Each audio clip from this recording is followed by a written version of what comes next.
I call this meeting of the Davenport Community School District Board of Directors to order.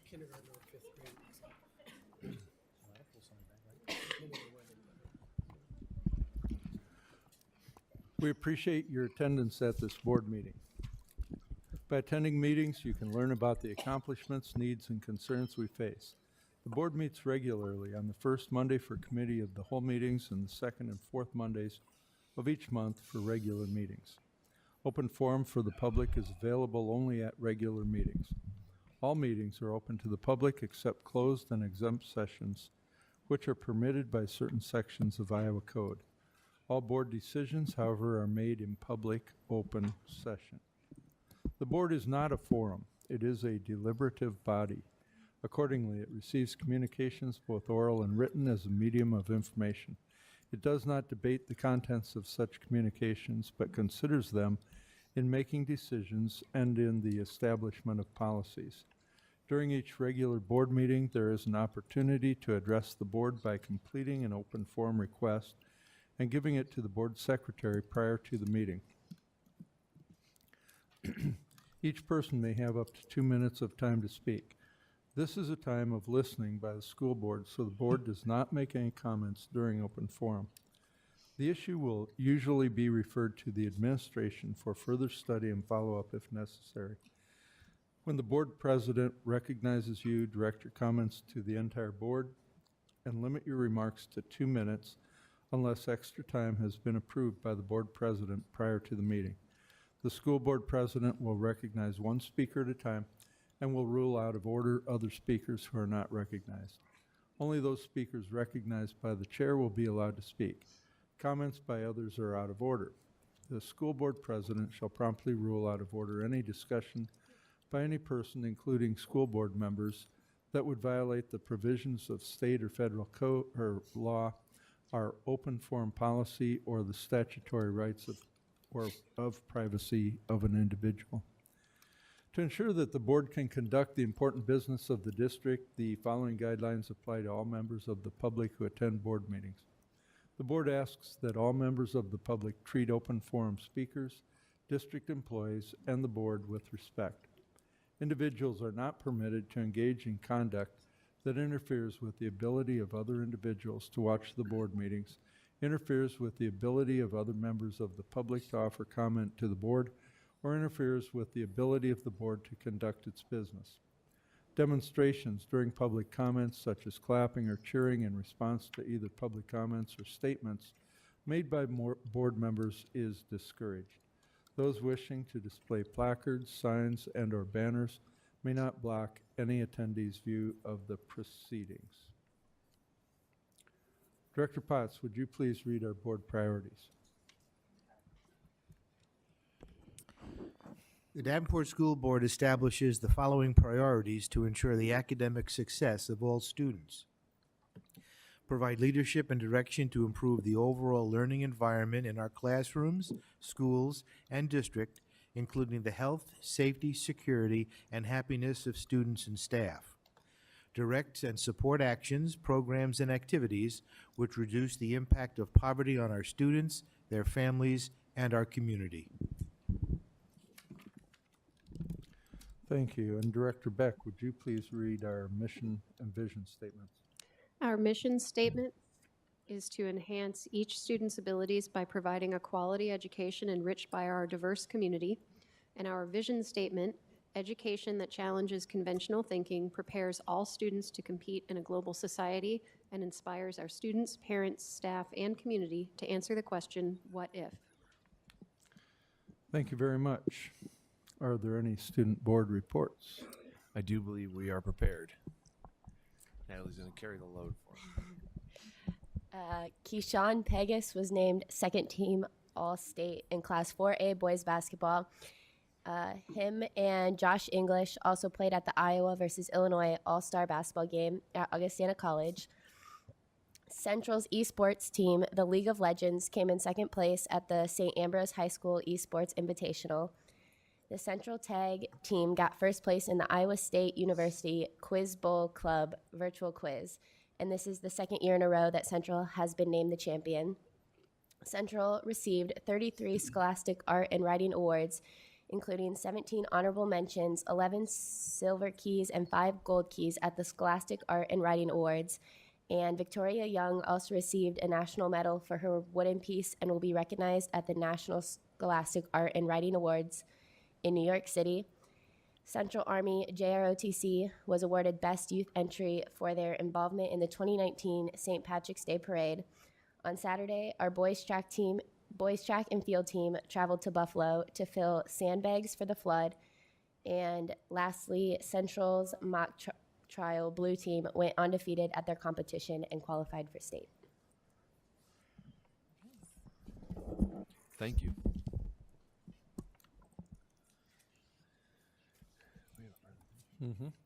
Yep, we have a presentation on the Opportunity Center update. Go ahead, John. Appreciate your time this evening. Now I appreciate your time this evening. Thank you. My name is John Border, Community Education Specialist for Davenport Community Schools. I was asked to come here before you this evening and provide an update on what I consider to be the remarkable progress we are making on the J.B. Young Opportunity Center on the first floor of this facility, and hopefully in doing so reaffirm the relationship between your priority on poverty impacts, our own poverty task force led by Director Hayes, as well as community partnerships and their importance at large. So it would be very difficult to do those things without the engagement of the community.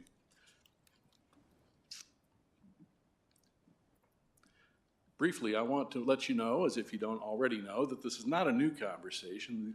Our district has been demonstrated great leadership over the years, but nationally we have such things as the Great Society, bringing us Head Start and VISTA, Volunteers in Service to America. Title I came out of the 1965 Elementary and Secondary Education Act. Along 5 years later, we had the National School Lunch Program through the United States Department of Agriculture. Many credit the Black Panthers Free Breakfast Program in Oakland, California, as kind of a model for the development of that very successful program.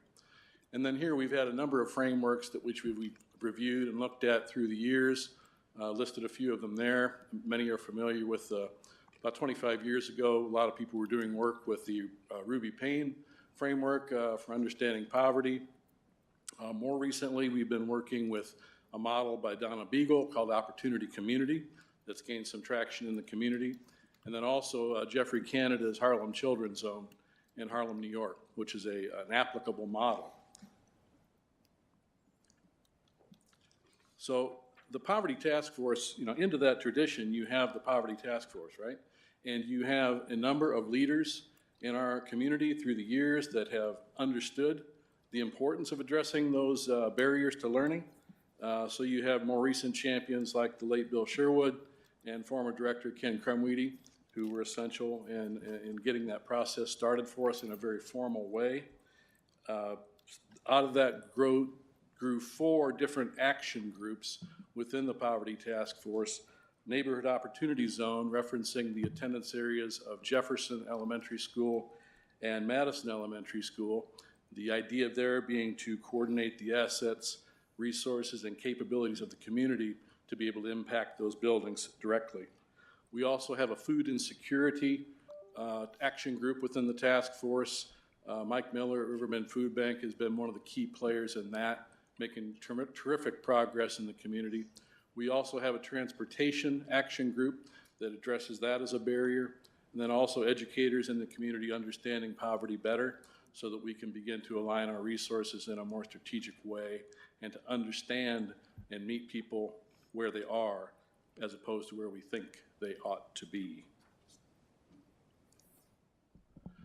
John, So- before Yes, sir. you move on, there are several committees or task force that are led by board members, and our Vice President Linda Hayes leads that poverty task force. That's how important that is to our school board. So thank you for leading that initiative, Vice President. Thank you.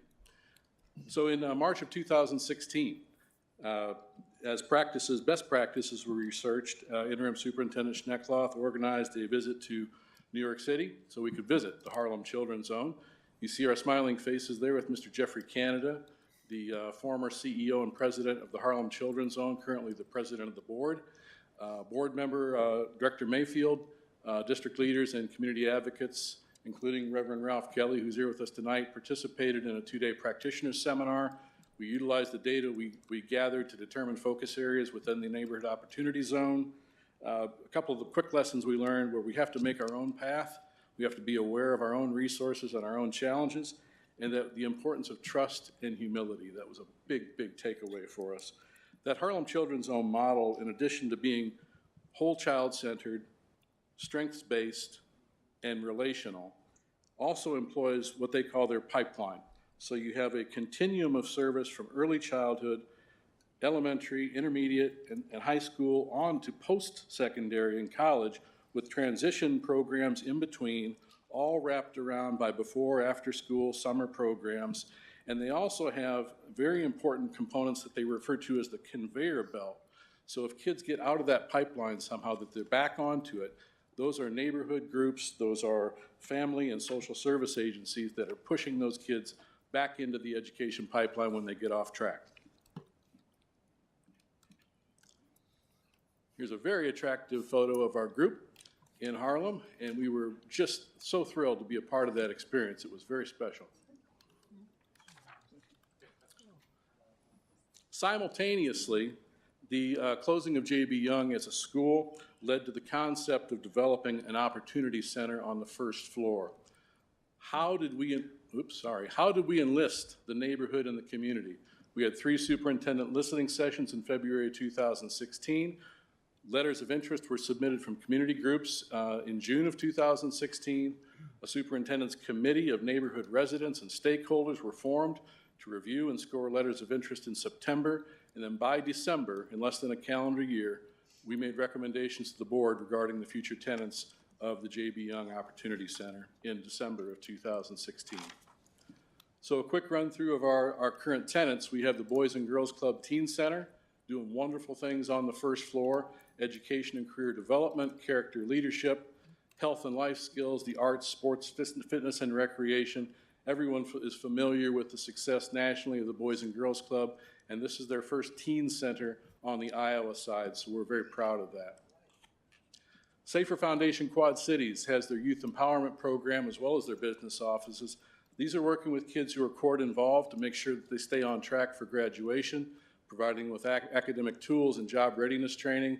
They can earn their high set through the program, and there are no program costs for participants, and the fees for testing are paid for by Safer Foundation. Madison Market is a food pantry that is led by St. Paul Lutheran Church, Riverbend Food Bank, and the families of Madison Elementary School, providing food to food insecure families. Serves between 50 to 60 families twice per month, and St. Paul has a long history of working with Madison Elementary School and the former J.B. Young School to help not just with food, but also with funding for different programs that are happening at those schools, including, I think, some support for mental health services for kids and families as well. Now, so at your convenience, you may review this link that gives a quick profile of the Madison Market. Davenport Community Food Pantry, operated by People Uniting Neighbors and Churches, otherwise known as PUNCH, here on the hilltop. The Davenport Education Association, Riverbend Food Bank, serving approximately 145 families and 500 to 700 individuals per pantry distribution, operating Saturday mornings from 8:30 to 11:30, and on the first and third Tuesday of the month from 4:30 to 7:30. And I'd like for Reverend Ralph Kelly, if he will, to come and just say a couple quick words about PUNCH and their experience at the Davenport Community Food Pantry.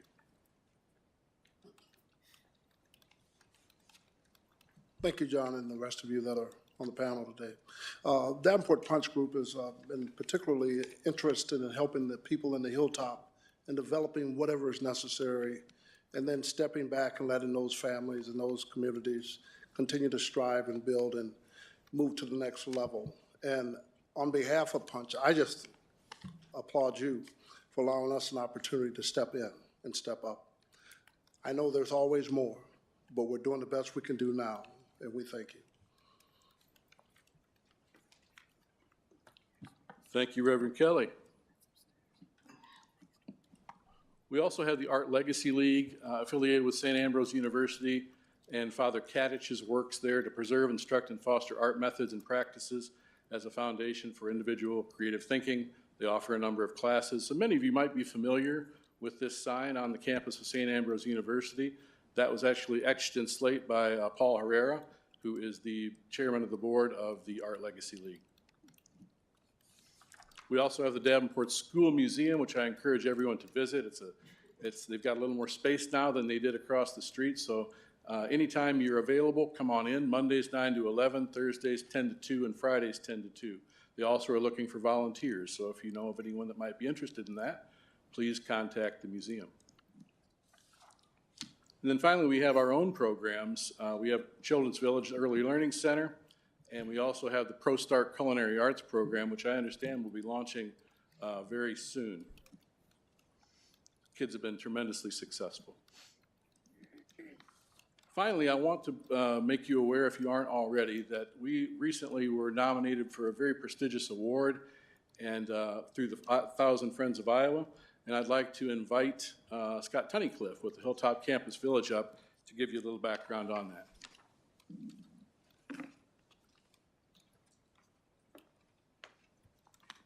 Thank you, John, and thank you, members of the board and everybody here for the opportunity.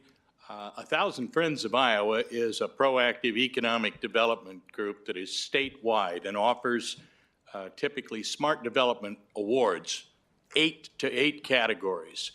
As we saw what was evolving with the partnership of the school district and the reuse of some of the companies that John underscored, we felt we had a really good candidate for our Main Street district here in the Hilltop Village, and that was the J.B. Young Opportunity Center. So utilizing the fact that there was a lot of interaction between the design work group of our organization and the architects and designers, particularly for the community center out to the north, but everything in between, Mike Maloney, Director of Operations, was put together some text, and we had some photos submitted, and darned if we didn't, for the first time, be selected as a winner.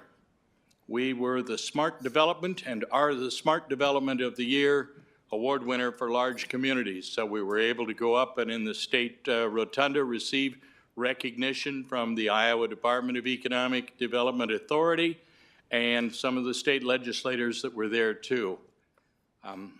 For us, here in the Hilltop, dedicated as we are to revitalization and encouraging reinvestment, this stands as a genuine monument of an expansion of amenities bases that can attract investment, whereas too often, districts without imagination and people who lose hope will let buildings that still have a lot of significant life in them lay unused.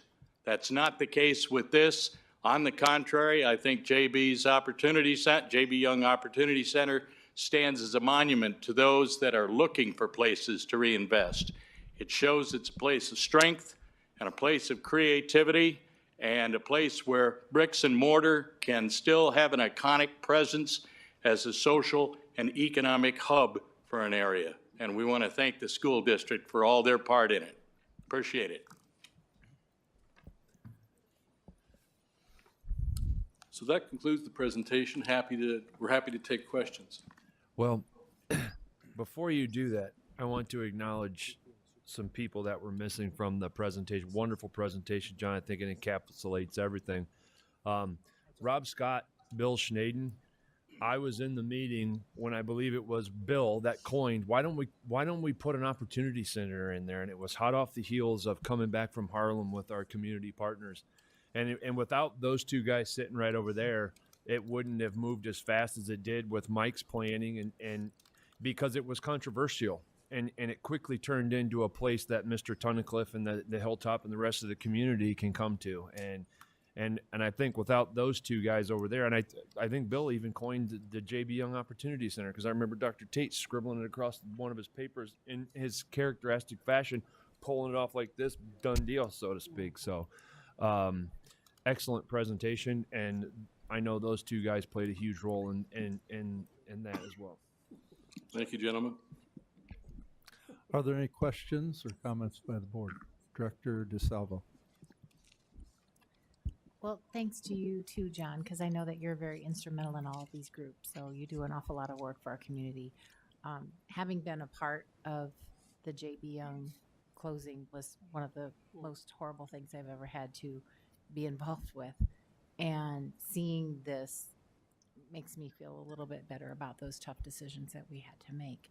I'm glad to see that we're doing things in the community. I'm glad, Mr. Tunnicliffe, that the Hilltop, you're feeling that we're adding to that community, because that's very important. And I'm very thankful that this building didn't close and remain empty. So I'm grateful for that. How much facility downstairs is still available, and do we have tenants that we're seeking to fill those spaces?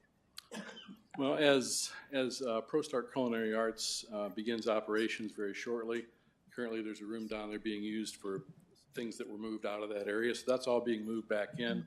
Mr. Maloney, I believe, is here, but that room would become vacant. We kind of have a plan of how we solicit interest from the community, letters of interest, very similar to the way that we did before. And yes, there is interest, and we're always looking for those kind of partners that fit the mold of serving the kids and families of the Hilltop and the broader community. So yes, we do have prospective tenants. That's excellent. And I would also like to point out Reverend Kelly and the work at the food pantry. I've been here, volunteered for that a couple times, and I think it's amazing what we're doing there too. It's fantastic when you see the amount of families that we've been able to help there. So thanks to all of you for turning a very unfortunate, awful situation into something positive. I appreciate all the work and the thought behind it and making it happen. So thank you so much. Any other discussion? Director Potts. I think we should also point out, I think that Reverend Kelly was also involved in the backpacks that we send home with kids with weekend food. You're doing very well, sir. Director Hayes. Just also add the blessing box too, that's every Saturday with if you get one of the cards. One thing I wanted to add about the Poverty Committee meeting, we meet quarterly here, and we started off basically just having discussions, but now that has truly turned into an action group. We leave with the actual plan on something that we need to bring back for something that has been done. Everyone kind of meets as a group, and then we break off into the 4 little groups and discuss what our next plan of action is for the next meeting, and then we come back and report that out. So pretty much each group is holding the other group accountable to do their work and bring their part back. So it's not just merely a discussion. Right. Anybody else? All right. Well, thank you very much, John.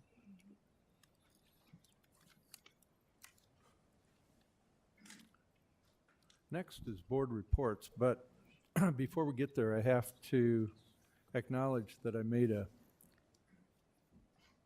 big mistake at the beginning of the meeting. I failed to recognize that 2 of our board members are not physically present here.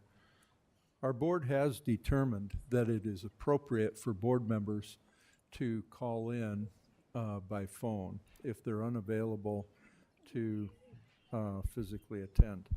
And our Director Gosa happens to be in Kansas tonight, and he's participating by phone. And so he's on the phone, and he will be participating in the votes and all of that as well. Our Director Mayfield has had quite an extended challenge. And so all I can say is that we all are giving our best wishes and everything we can possibly do to assist Director Mayfield and hope that he gets back to our board physically as soon as possible. But he is not able to attend by phone tonight. We'll move on with board reports. Are there any? Director Hayes.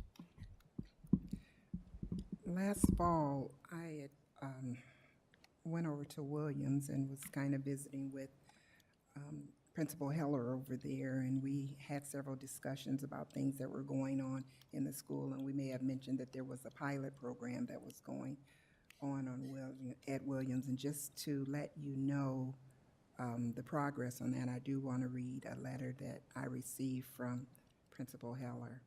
She says, "Hello, Oversight Committee. It's been a while since we've met, but I don't want you to believe for 1 second that we have slowed down with our efforts with the Williams pilot. We're moving and grooving to PBIS and CLR, and it's working. While there will be a formal report at the end of the year, I wanted to give you a snapshot of the changes that were occurring in our building. It's often hard to encapsulate or qualify school improvement, while data will show our progress. The culture and climate improvements is almost something you have to see and feel and really appreciate." There's 2 links here that she wrote, and one of them is Williams Snapshot, and the other one is davenportschool.org that you can go on. There's a 10-minute impromptu video, and then there's one that will show different things, the whole Inspire that they have, and that's 5-minute thing.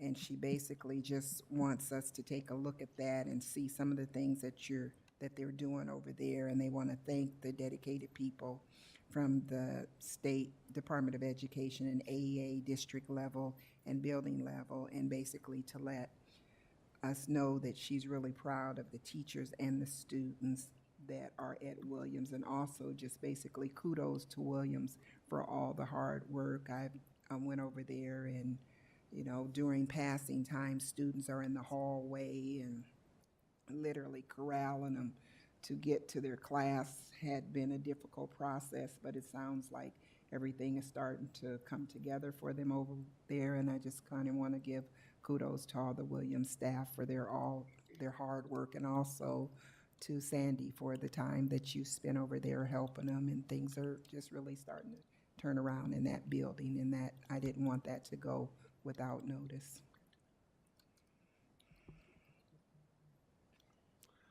Thank you. Are there any other board reports, Director Potts? I had the opportunity Monday to go out and visit Keystone Academy, and I was given a guided tour by Mr. Haubacher, who's their associate principal. We went down into the elementary section, and a couple of the little rascals were having a crisis.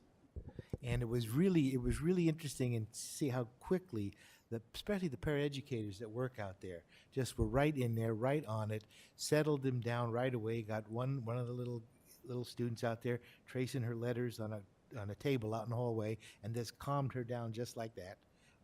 It was very. You hear stories, but I mean, it's very rewarding to see how professional and how dedicated some of those folks out there are.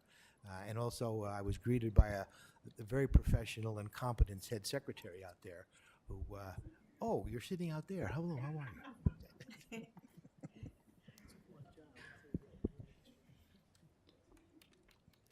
Thank you for that. Any other board reports? All right, very good. We'll move on with communications. Director Hayes, would you please read those for us? I'll be happy to. April 1st, Monday, 5:30 p.m., Committee of the Whole, Jim Hester Boardroom, Achievement Service Center, 1702 Main Street in Davenport. Monday, April 8th at 6 o'clock p.m., we'll have a regular meeting here also in the Jim Hester Boardroom, Achievement Service Center, 1702 Main Street. Tuesday, April 9th, 5:30 to 8 p.m., the 12th Annual Taste of Pro Start event at the Davenport River Center at 136 East 3rd Street in Davenport. And if you have not attended that, that's something that you really won't want to miss. Unfortunately, I'll have to miss it this year, but it's always a great turnout and a nice thing to attend. And lastly, on Monday, April 22nd, at 6 p.m., we'll have our last regular board meeting for the month of April here, also in the Jim Hester Boardroom, Achievement Service Center, 1702 Main Street, Davenport. Thank you. And before we move on, Director Beck has an additional item that's coming up? Typically, we put the policy committee meetings on here as well. And so I just wanted to mention, we will meet the first Wednesday in April. We've been meeting at 3:30 in the executive boardroom. So that'll be April 3rd. Thanks. Okay, thank you for all of that. Next is open forum. We have 2 open forum requests. Open forum is a time for members of the community to give input at a board meeting regarding school district issues or concerns. Individuals who want to speak should fill out an open forum request and give it to the board secretary prior to open forum. The board will not act on any issue presented during open forum if it was not published as an agenda item. The Iowa Open Meetings Law prohibits action on any issue that is not on the agenda. The president will set the amount of time allowed for individuals to speak during open forum.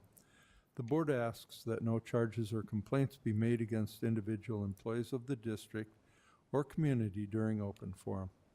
Remarks that reflect negatively on the character or motives of any person will be called out of order. We have 2 open forum requests, as I indicated. First is Jay Wolin, and Jay, if you would come up, give us your name and address at the microphone, and you'll have 2 minutes. And after Jay is Katarina Bolton. And if you would come up after Jay's done, that'd be great. Thank you. Jay? I'm Jay Wolin, Reverend Jay Wolin. I live on Tremont Avenue in Davenport, Iowa. Thank you for hearing me tonight. I have 3 issues. First, one I brought up a couple of weeks ago about creating a special ed advisory group similar to what we have with the police in regard to racial profiling that is run by and participated with by community organizations. I will say what we have found, it has helped build trust with the police and the community by having such an organization. Lets people know that their issues are heard and allows for collaborative dialogue between the community and the police.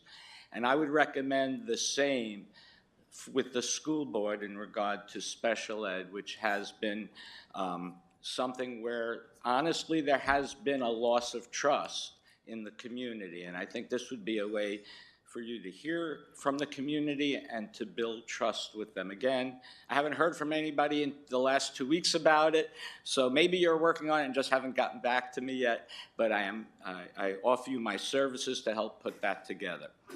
Second, I saw on the agenda that there's a request, $1 million project for a sports, for something with Central High Sports. And I'm just going to throw out there, I'll be honest, at the same time that we are laying off schools, I know they come from different budget areas, but I'm going to say, I would like to recommend, just like we have a creative arts academy, that maybe we create a sports academy. So we only need to have one facility for the sports in our community for students that are seriously pursuing scholarships in sports. I understand that's an important thing. And we can have recreational sports in the other schools, but it'll be a way to be efficient and save money, plus allow those students who are serious about getting scholarships in sports to pursue that. And lastly, I would also, I wasn't necessarily planning on speaking about this, but talking about the poverty issue, which is an important thing, and I would also be willing to participate in any way in that. One way I'd like to throw out there is that any contract that we have with the school board that requires our vendors to pay a living wage to local people working here and that are working on projects for the school. I would also ask you, although I see he's left, if we have real estate projects. These are things I know are not school board things, but you are respected people in the community and can advocate as leaders for set-asides on real estate for stable and affordable housing. As the other thing that is always a fact, because I don't want to ever have people, I'd like to get to a point where we don't have to send people to a food pantry so that they have enough food in their house. So what causes poverty? And as well, to advocate, as I do with the police, to stop arresting people for nonviolent offenses, particularly drug use, and mental health things and to treat those, and therefore keep people together in their families earning money and having them parental oversight with their children. These are things we all can advocate for as leaders in the community, and I thank you very much. Thank you, Jay. Katerina?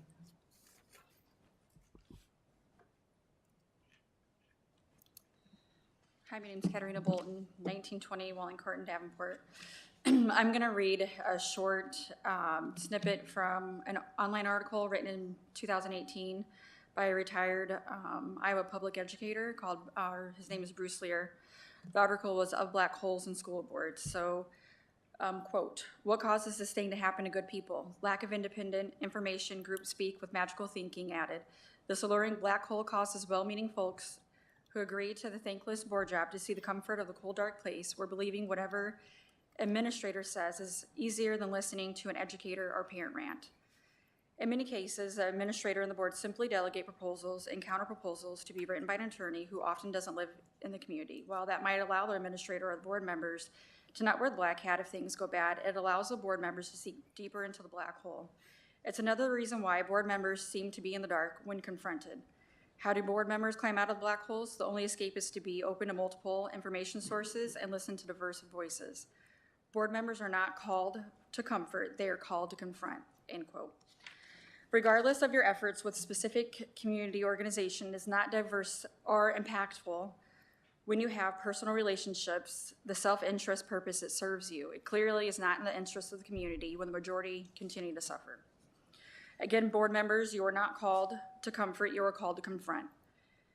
So yes, you have parents ranting, saying things that you may not like to hear when we experience systematic discrimination practiced and enforced by policies that are racist, classist, and sexist. I hear many times that you do not get involved with day-to-day operations, yet we have things that are being brought to policy asking that kids not be able to wear head coverings on their head during school hours, or the 602.11 policy. And we notice the lack of independent thinking when you see you vote for policies that you acknowledge not follow proper channels, yet you vote in favor without question among many other topics, including your vote to allow Dr. Tate to illegally spend funds putting us in this current budget crisis, blindly following what is put in front of you without question. Just a reminder, the board is not in the position, you're not in this role to be called to comfort, you're in this role to confront. So I want to thank the directors who do ask the hard questions and seek independent information and vote in opposition when needed. So I encourage you to step outside your comfort zone and engage with community in new ways. Thank you. Thank you, Jay, and thank you, Katerina, for bringing your perspectives forward.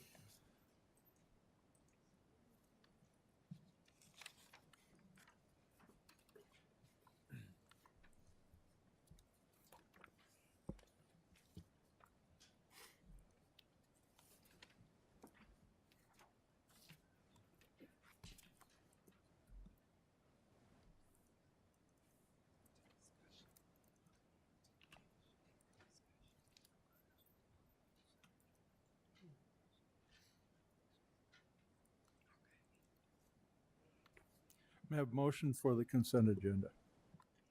Mr. President, Director Hayes. I ask that the board accept the consent agenda as written.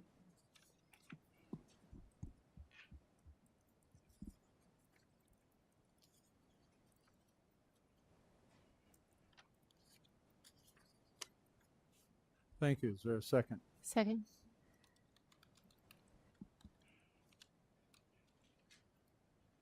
Is there any discussion? Mr. President, Director Hayes. I ask that 6.01 be removed from the consent agenda. Okay, 6.01 has been removed from the consent agenda. Is there any other discussion? All right. What that means is that the vote at this point is for the consent agenda, and 6.01 will be taken up after the vote for the consent agenda. All right. I'll call for the vote on the consent agenda, which is for everything except 6.01.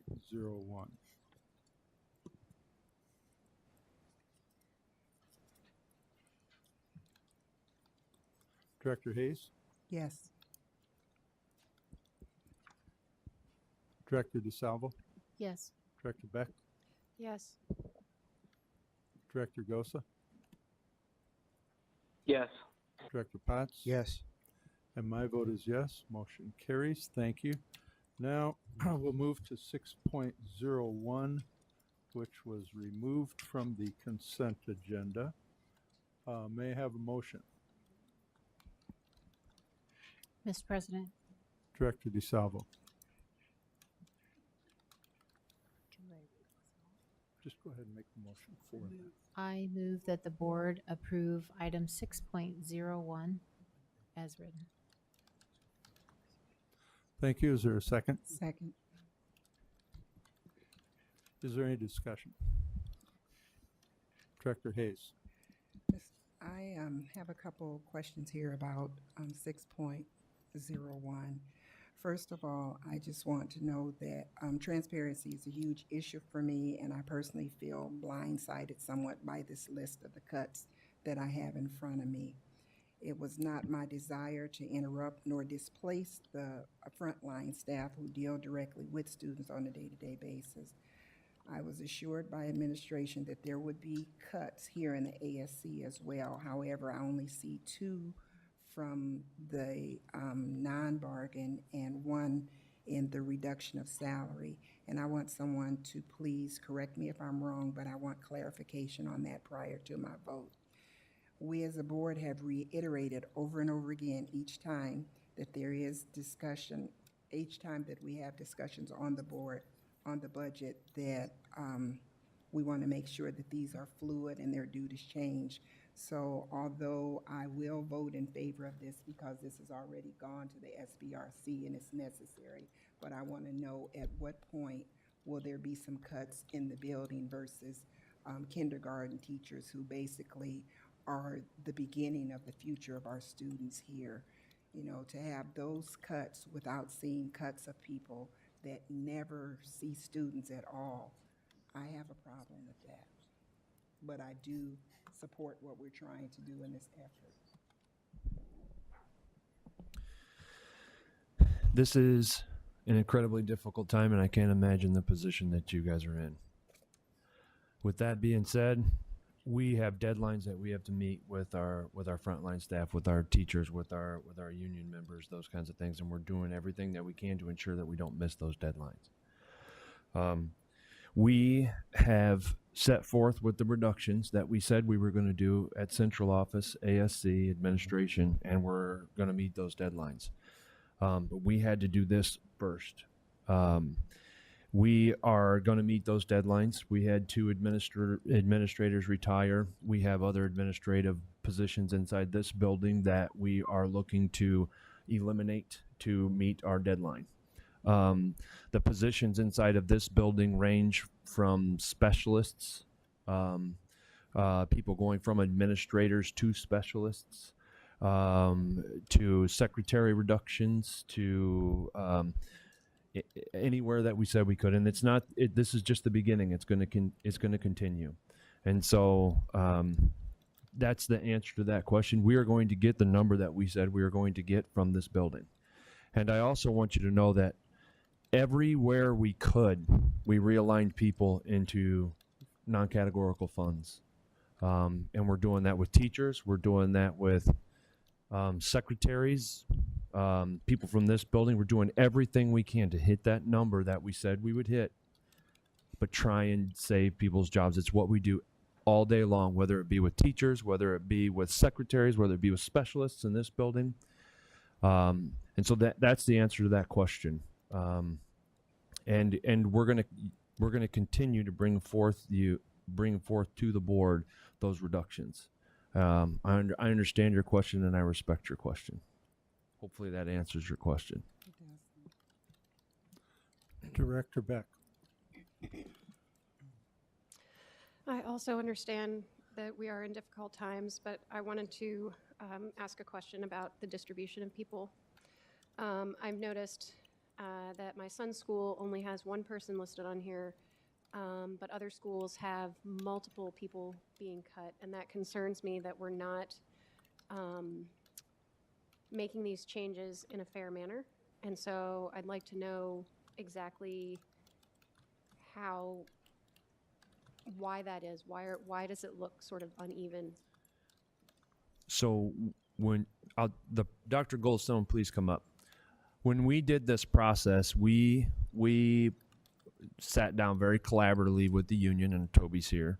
And we had once Bill and Rob set the staffing in each building, from there we must follow the contract. And so there's a two-part process that come with this.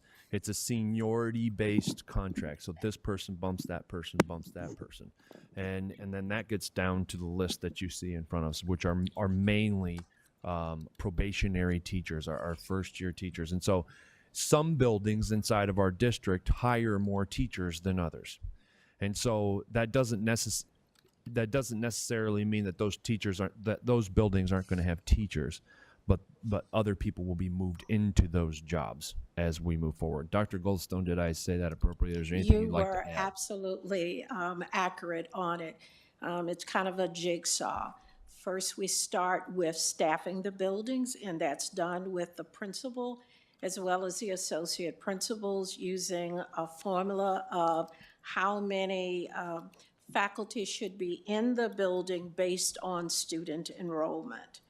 And from there, then once you have, as an example, let's say 10 teachers, and that's staffing for that building, you only need 8. So that begins the domino. That one building may be closer to where they should be staffed, another building may be a little further away. So it is done equitably. The same formula is used for each of the buildings, elementary, intermediate, and secondary. But it just depends on, one building may be closer to the staffing number that is designed for that building, where another building may have some additional teachers, so that building might have more reductions than another building. Thank you. That answers my question. And I just want to make a comment. It really, really pains me to see the categories, the assignments of people we're losing, special education, science, social studies. I just wanted to get that out there. It really bothers me.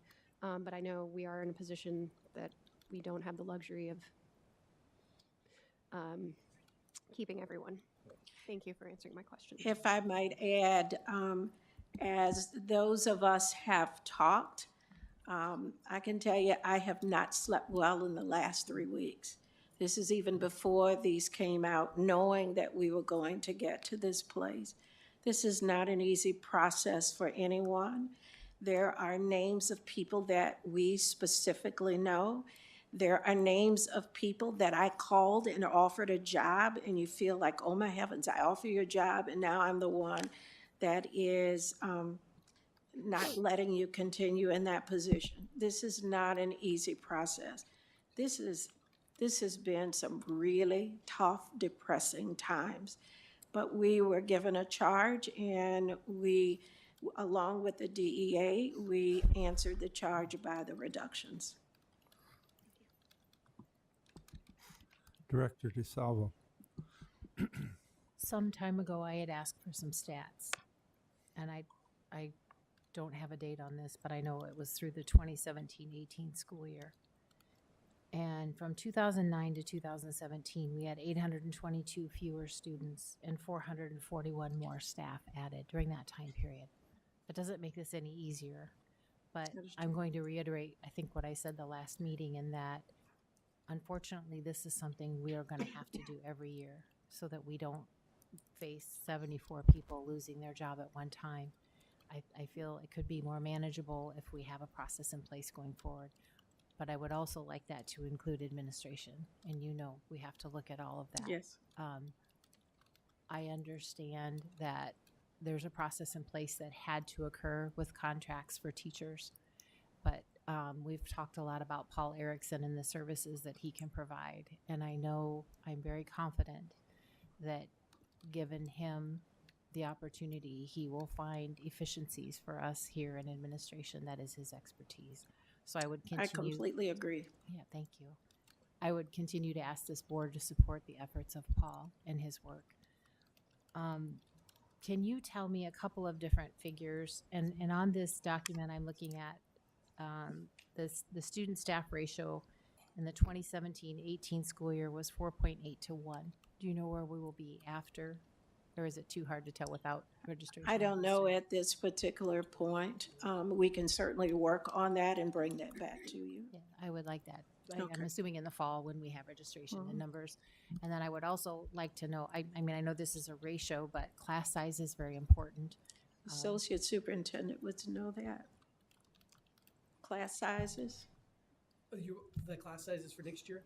Well, I know we won't know until we get registration, but what are we projecting? 20, the ranges of kindergarten, first grade, second, third, fourth, fifth. Fourth and fifth are 28. Below that is 26. K1 is 24. 24, 26, 28. Okay. Every 2 grades. Okay. Can we get that, like an email of that, like, Sure. somewhere? Yeah. I'm just trying to write it down. And But we've staffed those classrooms already for next year, so we can even tell you what the numbers look like in each of the buildings for next year if you want that. that would be good, I Yeah. think, so that we have an idea of where we're at, because that's continue of a concern of how Yeah. we're impacting our students. Yes. Then we continue to hear, and I think Director Potts says this because of his past positions in the district, that we lay people off, they'll all get called back. And that sounds very wonderful, but I'm having a hard time believing that we're going to be able to call all of these staff back. And can someone describe in a little more detail? We will be 83 less teaching positions in the fall.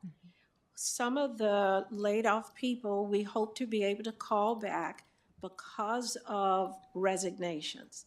Right now, we have 2 resignations for next year, and this is very early in the season.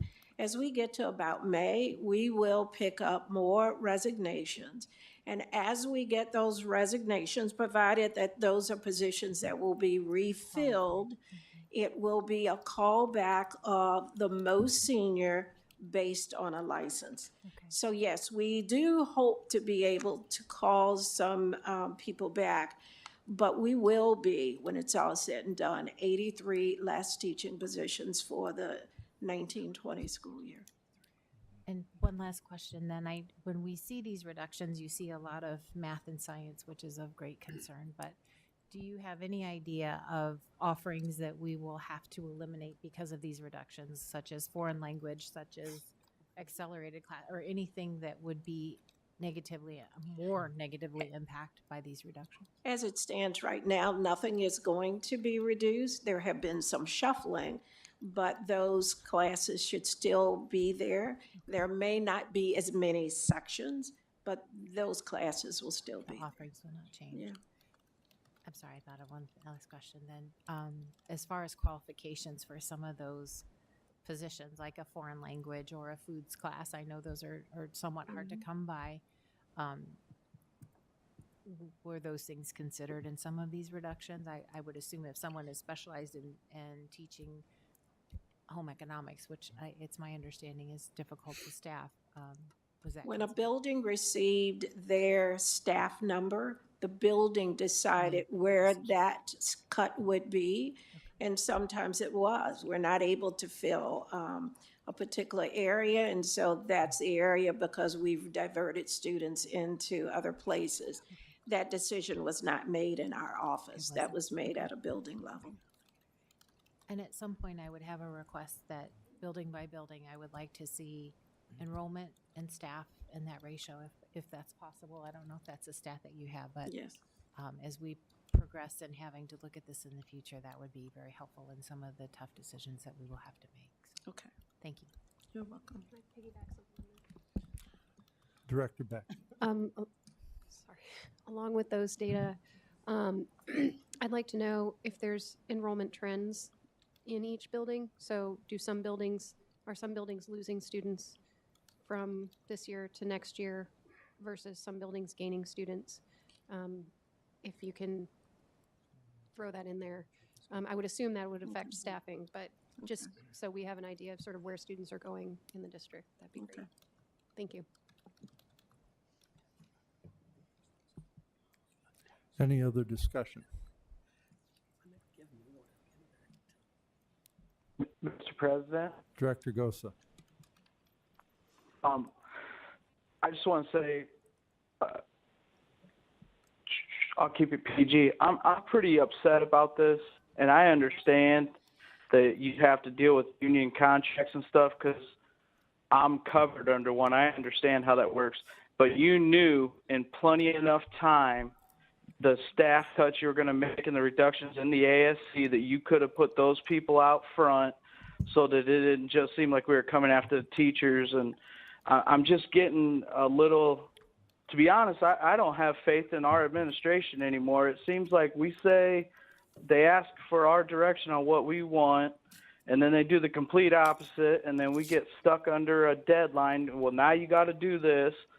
And because we've went to the SBRC, this is what it is. It's done. And I'm getting sick and tired of it.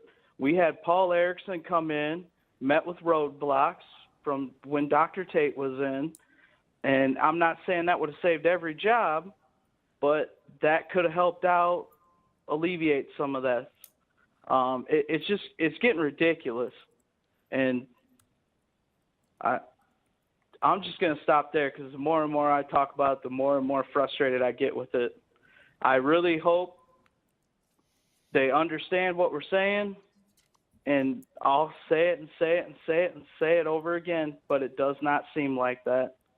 It's not apparent in anything they do, and I'm going to leave it at that. And I will be voting no, and I'm done.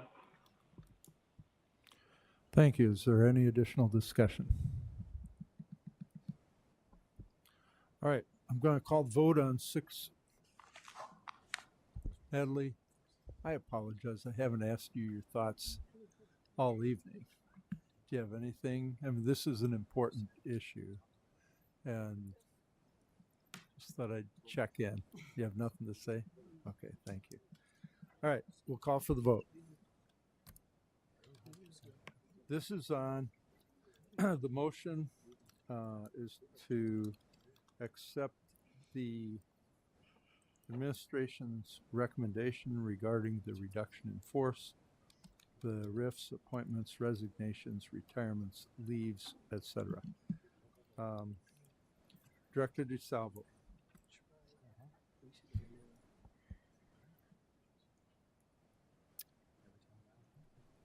I will just say that we will do better. We are going to learn from this, and we are never going to let something like this happen again. I don't like having to do this, but I know that we have to. My vote is yes. Director Hayes. I guess coming up as a small girl, I've always heard there's no lesson like a bought lesson. When you actually have to pay for them, they mean more to you. So with that being said, this is truly our bought lesson. And as much as I'm not happy with it, I will vote yes. Director Gosa. Heck no. Director Potts. Yes. Director Beck. Again, as much as I'm not happy about this, I know one of the reasons I was elected was to make tough decisions. And though I might have done things a little bit differently if it were up to me, it's not. And so I am going to vote yes, because I know this must be done.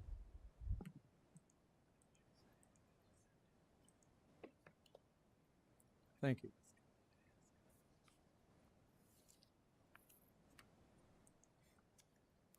My vote is yes.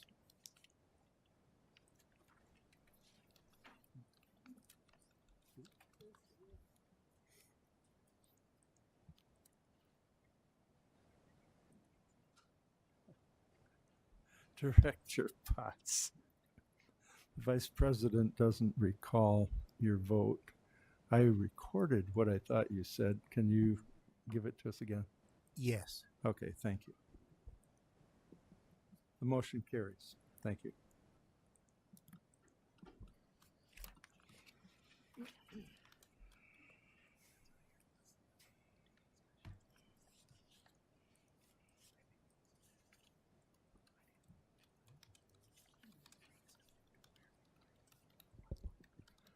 Perhaps next time, Mr. President, I'll cast my vote with a more flourishing preamble.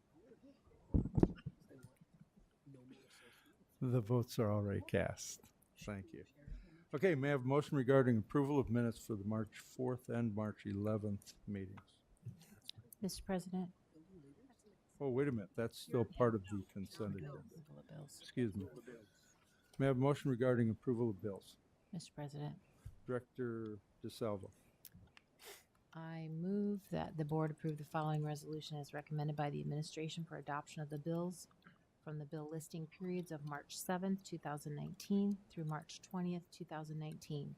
Resolved, all claims presented to the board having been duly certified as correct by the secretary, reviewed by the administration and board members, and they are hereby audited and allowed as just claims and warrants drawn on the treasury for the several amounts.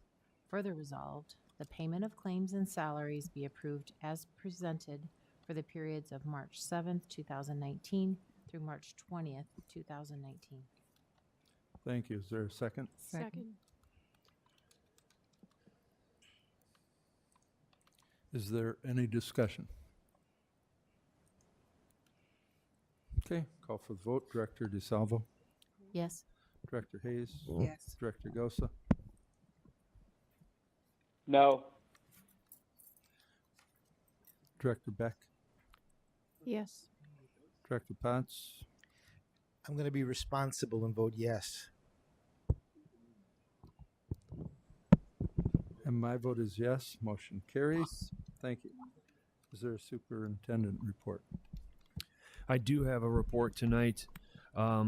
We have a pretty incredible initiative going on inside of our district, and I've asked Ben Driscoll, the principal at Monroe Elementary School, and Jenny Holupnik, a representative from the 180 zone, to discuss something called Opportunity for All, which is an initiative that we are underway to implement, and the mission of it, well, actually, I'm going to leave it up because if I know Mr. Driscoll, he's going to hit the mission. So,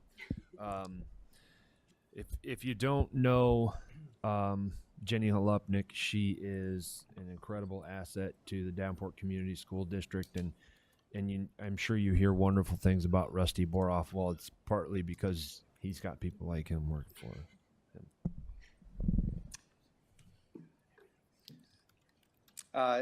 Directors, thank you for having us. This is, as a building principal and everyone that's here, this is a tough conversation. These are tough votes, and I just want to thank you guys for all of it, and our district administration and the people sitting around the room. But for a minute, I just want to suspend that because, as some of you guys said, this is what we're doing. Director Beck, you said, I was asked to make hard decisions. But when all that is stripped away, this is about kids, and this is about lives, and that's still going on. And so I want to just kind of for a minute suspend that and go back to some pretty awesome stuff that's going on. So Opportunity for All. Interim Superintendent Schneckloth came to us last year and asked Ms. Holupnik and I to get to work on something called Opportunity for All. And so we want to go through, and we'll go through briefly some of the nuts and bolts of it, but you're going to forget all of that. Like everything we say and spread and like flow charts, which I love. We pulled those out to talk more about kids today. Again, my name is Ben Driscoll, and I had the unfortunate task to have to follow in TJ's footsteps at Monroe, and that's not easy. So I've been there for 4 years now, and I love it. I'm going to let Jenny introduce herself. I'm Jenny Holupnik, and I'm the Prevent Coordinator for 180, which means I primarily support Davenport schools and several different initiatives like food pantries, providing beds to kids, after-school athletics, number of things that we do to support kids and families. So briefly, and we could spend a lot of time on this, on the processes, but I'm just going to really briefly go through that, and I can share this with all of you, and I can share more information if anyone is interested, and we would love to sit down and talk with you. I'm not going to read it to you, but basically, it exists to engage students more fully. That is our mission. And then our vision is to remove barriers. So that's what we're trying to do through Opportunity for All. And it's exactly what it sounds like, what it is versus what it is not. And I love this. We've all heard that before, meeting families where they're at. And one of the many things that Intern Superintendent Schneckloth taught me is what that means. I always thought meeting families where they're at meant we don't judge. It doesn't matter where they're at. We will wrap our arms and we will love our families. And he said, yes, and it means not going too far. And when I was growing up, if I had football practice and I didn't feel like going, my dad said, get your butt on that bike and you get up that hill and you go to football practice. Because I spent whatever to sign you up. And I got you those cleats and you're going to go. So if a family has 10, 15, 20 bucks that they can put towards something, if registration costs $100 and we say, what can you do? And they say, well, I can do 20 bucks, but man, then we don't spend the 100, we spend 80, and that's meeting them where they're at and not going too far. And that really turned a light on for me. And so that became part of what Opportunity for All is and will continue to be. So the role of staff, we've rolled this out to 6 or 7 elementary schools for now, and then when we ran out of our Wednesdays, when those came off of our calendars, now we're trying to sneak in the back door to get, but the goal is to get to all of our elementaries. We've gotten into a couple of the high schools through their social workers and through their guidance counseling and whatnot, and we charge the staff right there, find potentially lost opportunities. So if there is that kiddo that is so invested or interested in whether it's a sport, a musical instrument, a hobby, whatever it might be, those teachers that we talked about so passionately, not just the teachers, but our secretarial, our custodial staff, all of those people, they know these kids. And when they're having those real conversations with those kids, and the kid says, I just love basketball. And they say, are you on a team? No. Why not? I had to ask my mom, but she just told me that, she couldn't afford it. I'll see if I can help. And those are the conversations, and we do it one-on-one. So we look for those, and then we reach out to parents and say, hey, I was talking to little TJ, I was talking to little Billy, and he was saying that he was into basketball, but that maybe it wasn't in the family budget this month. If I could find a way to help, do you think you could maybe put something towards that? So it's individual one-on-one conversations. And then we try to weed out the ones that won't participate. So this is not an initiative where we will say to a 4th grade class, hey guys, Little League signups are this week. Everybody take this home and fill this out and bring it back and you don't have to pay for it. This is looking for those individual families, those individual kids that really will participate rather than this blanket, blank check to everyone. Probably after tonight, but as this gets bigger and bigger, we're going to have to navigate some pressure from families. Because families are going to say, hey, I heard that my neighbor didn't have to pay for that. Do I have to pay for that? And what I always say is send them to the principal. We'll have conversations. Because we're really looking for families that are invested and families that really need it. And we know that through individual personal conversations. And every time we have one, we together are building the process. And we're learning with each and every time. And that's why when Director Schneckloth came to us and he said, I really want you to work on this. We started with, and I'll switch over to Ms. Halupnik, the timeline right here. So we started working on this winter of 2017, and we were very privileged to receive a grant, initial pledge offering from Kiwanis that was $5,000 a year over 5 years, which gave us the initial seed funding to begin this program. So we rolled it out, like we already commented, to several elementaries thus far. We're continuing to work with them and to go to the secondary schools into this spring and the fall. And we're already starting to fill grants, but we haven't made full staff presentations to all those schools yet, so we are working toward that. I think you're still on. I think you are. All right. So Yes, what are the results? Here's what we've done so far. In about a year's worth of time, we've granted 52 what we call mini grant awards. Yes? So picture this. In the places that these two have gone, the teacher has a stack of forms like this. And when they see that a student's missing an opportunity, whatever it may be, they fill that form out and it goes to the principal. And the principal says, oh, wait, we call Reverend Ralph for that. We do not spend money on that. Or Jenny will put it on Facebook, get a pair of cleats for somebody. So the purpose of this is a tool. That's what a mini grant is a tool to have in all of our teachers' hands to help them eliminate and close gaps. And our goal is to be in all of our schools with enough money to fund those things.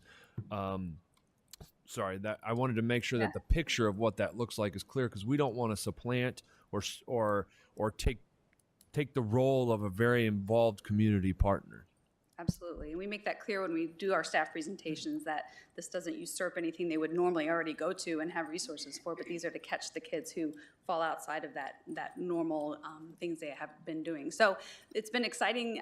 My role primarily is to actually fulfill the grants. So once it comes through the school and they've identified kids, that paperwork comes to me, and I try to make the connection between the student and the actual community organization or whatever it is that student needs. So I might be running to Dick's to buy something. I might be posting something on Facebook asking for used things. I might be connecting with Davenport Junior Theater to get registration fees. So I'm kind of the actual person who actually makes the money flow the right way and make sure the kid gets signed up to where they're supposed to be. So at this point, we've awarded 52 mini grants, which totaled $3,684 worth of money spent on your students getting to do something they otherwise would have missed out on.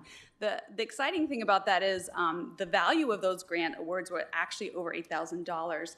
And the reason it exceeded the actual total amount that came out of our fund is because we've worked really hard to develop some partnerships with different people in the community. So we've been given extra discounts, and we also do a lot of in-kind donations.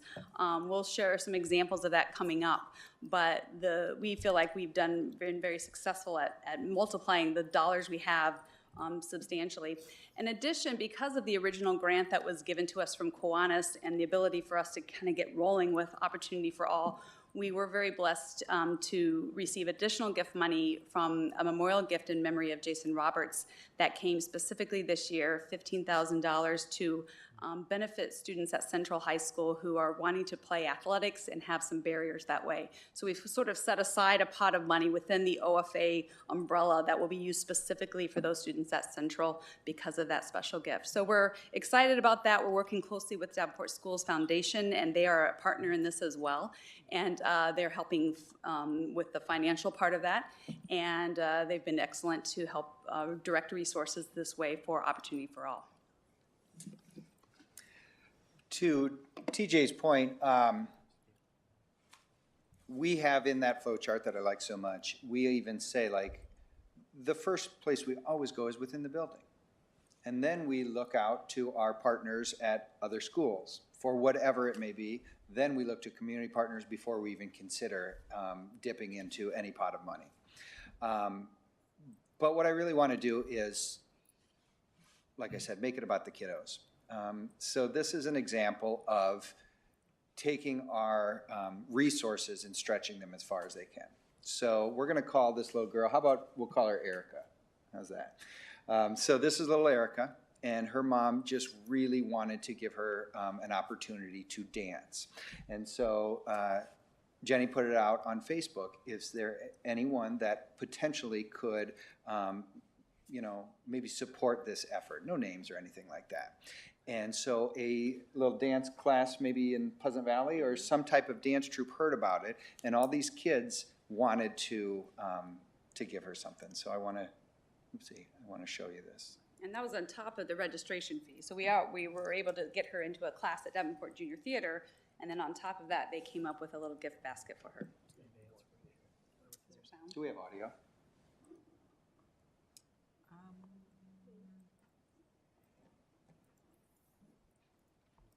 It's okay. Her smile is worth a million words.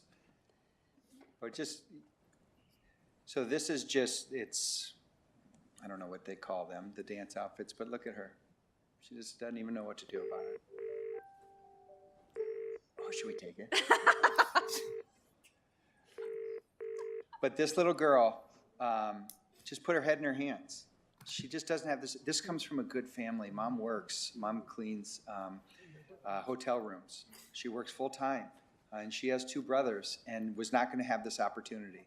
And so we brought this to her, and we said, we signed you up for dance class, and look at what we have for you. And this is little Erica on her first night. She wouldn't have that chance were it not for this. His mom works in our cafeteria. She works in the food service. We didn't spend a cent on those, but he was going up to club wrestling, which one of our principals' husband is volunteering his time to get the West Little Falcons wrestling program up and running. He can go there in socks, but you couldn't go to the meet without real wrestling shoes. So we put it out on Facebook. Somebody said, I'd love to donate those. Didn't cost us a cent. So his mom is one of our employees, and she works her tail off, but she's got 5 kids. It's a hard one. This little guy, and this one was picked out by our secretary, not a teacher. And some of you might know that secretary. She used to work in the ASC for a while, and she knew this family since that boy was in kindergarten. He is his 5th grade teacher. She's been at Monroe for I think 6 or 7 years now. She said, I've never had a kid this bright. I've never had a kid. I mean, he's off the charts, and he doesn't cause problems in class. He sits there and he doodles and he draws all day. And we try to give him things to extend his learning, and he's like, I'm good. And he just on the back of notebooks, and it's crumpled up, and he draws and he draws and he draws. So we went, and Jenny gets to be like Mrs. Santa Claus, and she went over to Evergreen, and this we spent a little bit of money on.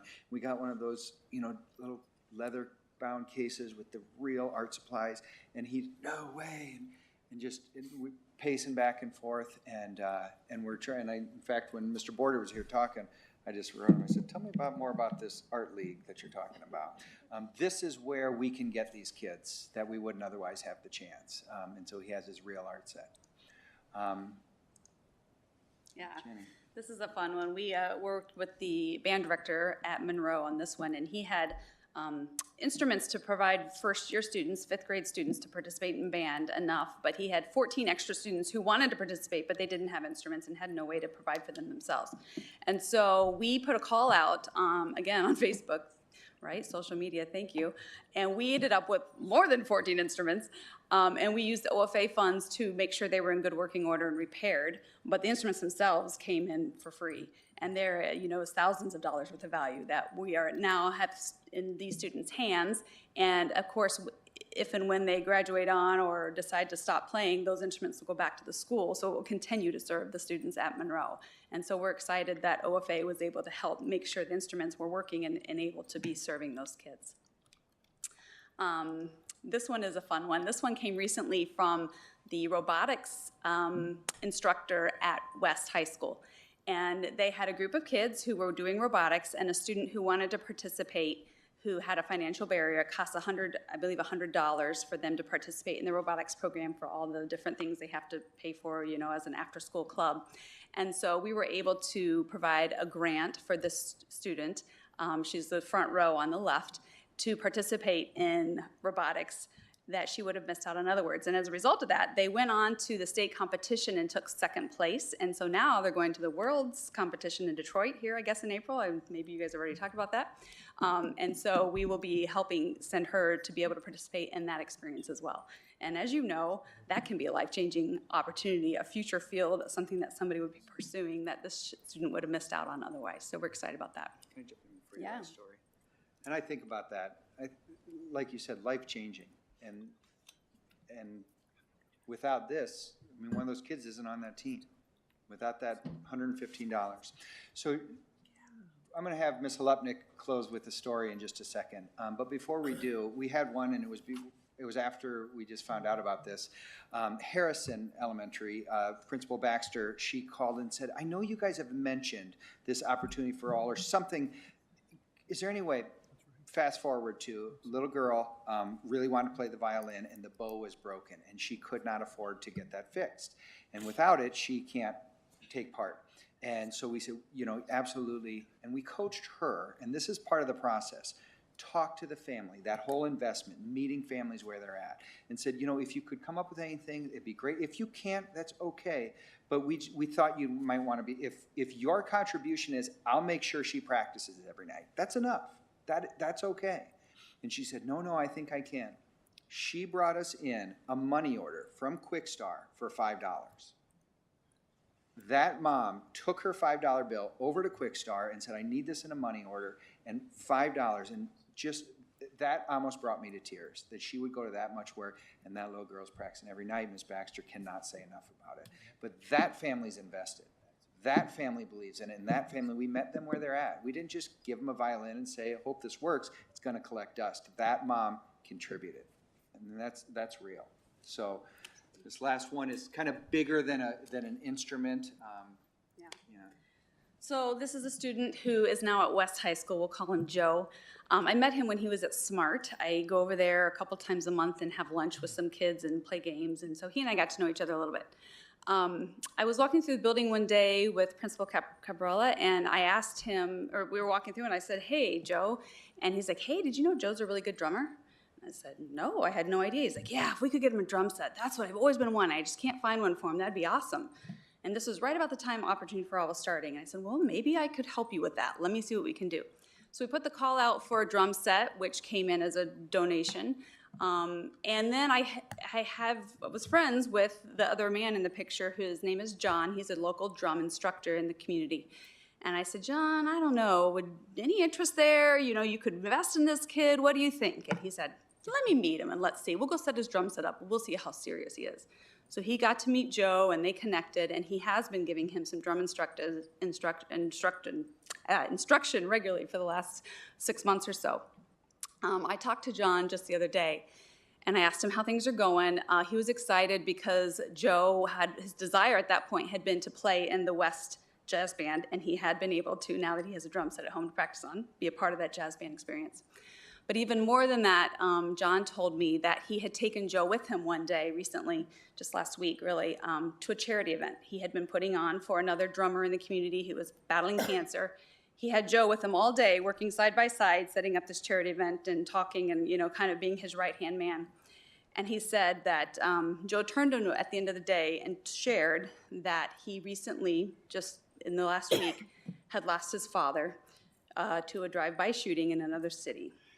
And the instructor, John, said, you know, that's my background. That's my childhood. I understand what that's like. And that's why I'm here. That's why I'm working with Joe now, is because I want to make a difference in his life. And, you know, he no longer has a father figure in his life, and I can be someone who can help him in the midst of that. And so he was actually really emotional about it and talking to me and about how he really felt like, you know, got to put him in that place for that reason at this time. And so that he was going to invest further in Joe, and we talked about getting him another instrument, and so he now has a keyboard at home to practice on with his musicality and whatnot and note reading. And so that's to me what Opportunity for All is really about, is helping make those connections. It's not just a 1-month experience or a 3-month skill that somebody has learned, but it's helping those students make those connections with adults who believe in them, who are going to show them a hopeful future, who are going to mentor them and show them, you know, their potential and walk them through that journey, next step of the journey. And so that's what we hope is going to happen with multiple cases of Opportunity for All. We're excited to see that it's already begun. So thank you for opening and letting us share with you. Questions? Anyone? It's okay to clap. You guys are so goodness. Okay, and this really isn't a discussion session, so I want to focus on maybe clarifications, things like that, but go ahead. Director Hayes. I guess the first thing I'd like to say is thank you. After our last conversation, this was almost emotional for me to hear these exciting things going on. Now, for clarification, for Facebook, is this a personal Facebook page or district page that you asked for? It's a personal Facebook page. Sometimes we use 180 Facebook page. We never mention students' names or even schools, just, you know, hey, there's a need kind of a thing. And so it's primarily personal Facebook, kind of a network of supporters and volunteers who are kind of plugged in and wanting to help. Okay, thank you. Mm-hmm. Director Beck. So is there like a way that people can find out about these opportunities? Because I know personally, since you do accept things that are gently used, things like cleats and whatnot, tons of families have those that they don't use anymore or would want to help. Is there a list somewhere where people can look and say, oh, they need this right now, I happen to be able to contribute that? So that's a great question. And if we go back to one of the slides, we said the role of the staff. And I think your very question is right. That is, we are continuing to build this process. Okay. And that's why we're kind of taking a measured approach. And we started with just the building that I am the administrator in. Because each time we come to a thing, we say, let's get back together and let's talk about that. And that's kind of where we're at. As this is spreading, it's okay, so do we use 180's page? Do we use the district page? Do we use how? And so, yes, those are the next steps. And no, there's not an official process for that piece just yet. And I would say that space is another issue with that storage in particular. So most of the things that we have been collecting and sending out have been real-time needs. Right. So it's, but as people say, oh, I have this stuff, can I donate it? that becomes an issue of kind of managing that process. And so we'll be addressing that too. Well, I guess if there were, you can always take advantage of PTAs as well to sort of say, hey, have the principal tell the PTA there's a need for this. They often have those kinds of connections. But I understand the storage issue. But definitely if you can grow that, that network, I'm betting that you can fill a whole lot of other needs. But I just want to thank you guys. This is a really cool project. I really like that it's not just doing the same old thing where you hand out a form and, that kind of thing, where you're actually meeting people, you're talking to those people, you're investing in those people, and those people are investing in the projects as well. Thanks. Director DeSalvo. Yes, I would just like to thank you for what you're doing, and I would like you to come back in 6 months. I want to continue to see this progress because I think what you're doing is fantastic. One student, one person at a time, but it all makes a huge difference. So keep doing what you're doing. I think 180 is a fantastic organization. I've been there and it's wonderful. And this is just another wing of that. And you're changing lives. So thank you for that. Director Potts. Yeah, there's no motivation like skin in the game. It makes a huge difference. Do you ever sort of coordinate or consult or work along with the Have Life Foundation? I got this one. Yeah.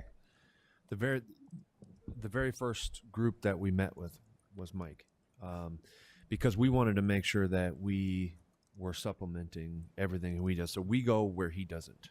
Okay. And he's so far been very supportive of this because he obviously has the same mission we do.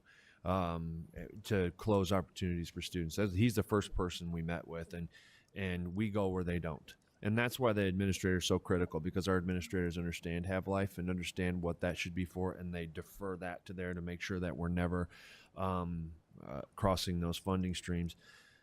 So it's a good question. Anything else? All right. Well, thank you very much. Mr. President? Oh, excuse me, Director Gosa. I just want to say what you guys are doing is great stuff. If it's ever anything to do with baseball, I can help you out there. I'm the Little League president, North Little League, and I know Little Leagues, we have the opportunity to write grants to Major League Baseball as well as Little League International to help with player fees and stuff like that. And then also for the other sports, Dick's Sporting Goods has a grant program called Grow the Game, and however much money you raise, they will match that. I just wanted to throw that out there for you guys. I think what you guys are doing is great stuff. If there's anything on baseball and equipment, anything like that, I know our Little League, we've donated a ton of stuff to 180. So anything we can do to help you out, feel free to let me know. Great, we appreciate that. Thank you. All right. Thank you. Thank you very much. We'll move on to other items requiring action. May I have a motion regarding an approval to terminate a teacher contract?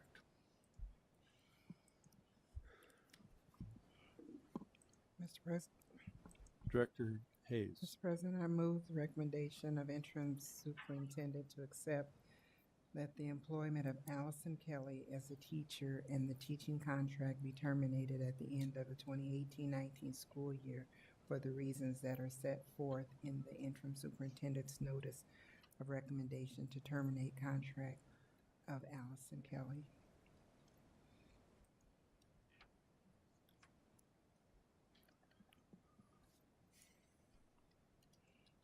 Thank you. Is there a second? Second. Second. Is there any discussion? Director Beck.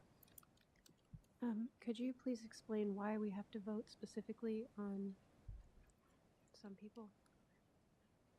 I think, yeah. Do you want to just explain publicly why we're doing Yes, these are non-probationary teachers, and because of that, they need to be voted independently. And once again, these are the staffing patterns were set, and from there, the reductions were made through the master contract. That's negotiated. Thank you. Director Hayes. A quick question here on the verbiage of the letter here. The reason being given by limited resources provided by the state. That's basically also because of the reductions that we need to make, correct? Yes. Okay, thank you. Any other discussion?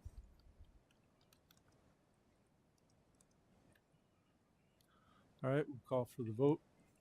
Director Hayes. Yes.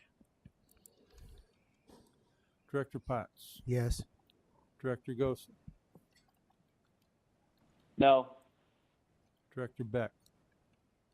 Yes. Director DeSalvo. Yes. My vote is yes.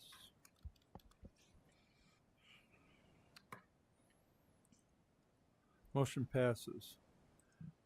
May I have a vote on, I'm sorry, may I have a motion on 9.02, the next approval to terminate a teacher contract? Mr. President, Director Hayes. I move that the board accept that the employment of Michelle Logston as a teacher and the teaching contract be terminated at the end of the 2018-19 school year for the reasons that were set forth in the interim superintendent's notice and recommendation to terminate contract for Michelle Logston. Thank you. Is there a second? Second. Is there any discussion? Call for the vote. Director Hayes. Yes. Director DeSalvo. Yes. Director Potts. Yes. Director Beck. Yes. Director Gosa. No. My vote is yes. Motion carries. Thank you. I have a motion regarding 9.03 approval, the next approval to terminate a teacher contract. Mr. President, Director Hayes. I move that the board accept the recommendation from the superintendent to terminate the employment of Brittany Brand as a teacher and the teaching contract to be terminated at the end of the 2018-19 school year for the reasons that are set forth in the interim superintendent's notice and recommendations to terminate contract for Brittany Brand. You skipped a name.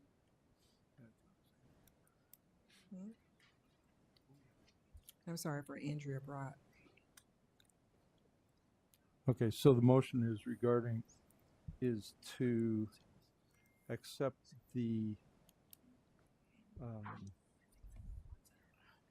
recommendation from the superintendent to terminate the contract of Andrea Bott, correct? Correct. Okay, thank you. Is there a second? Second. Is there any discussion? Call for the vote. Director Hayes, Yes. Director Potts, Yes. Director Beck, Yes. Director DeSalvo, Yes. Director Gosa. No. My vote is yes.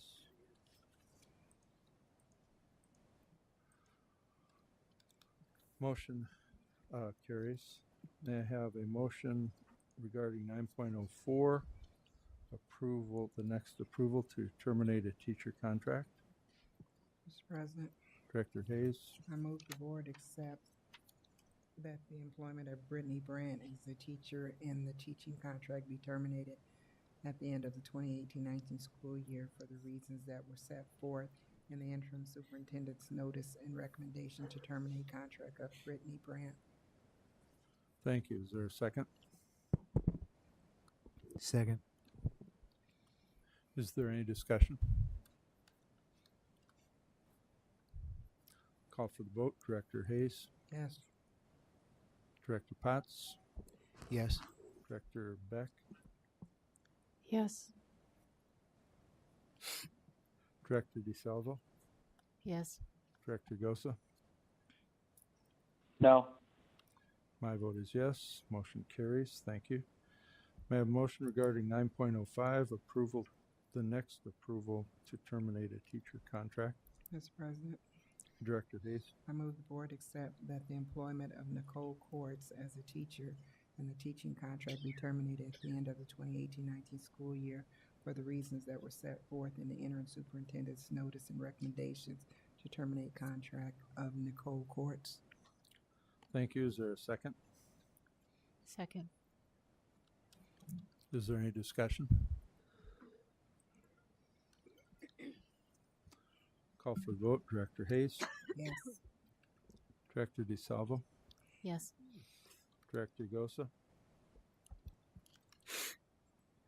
No. Director Beck, Yes.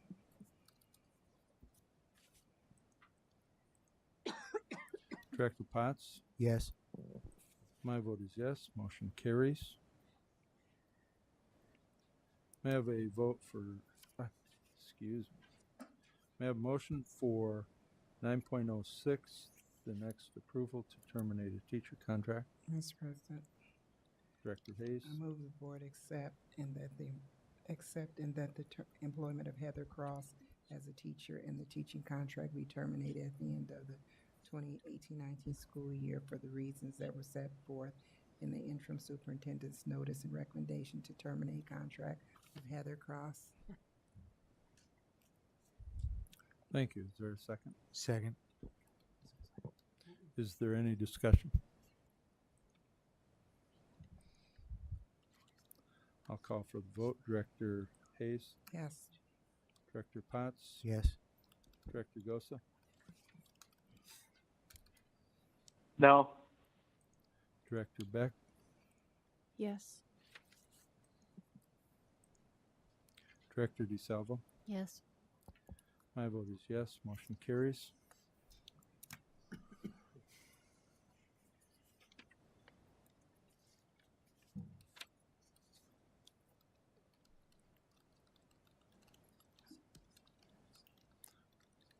I'm going to have to excuse myself from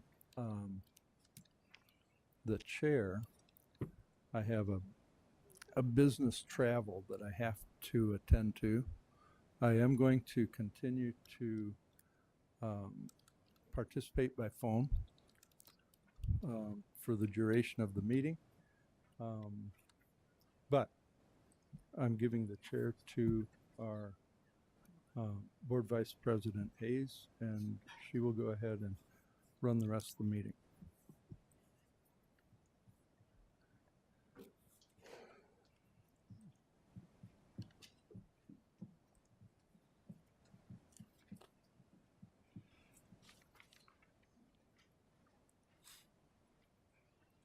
At the request of board member, we'll take 5 minutes and come back at 7:55.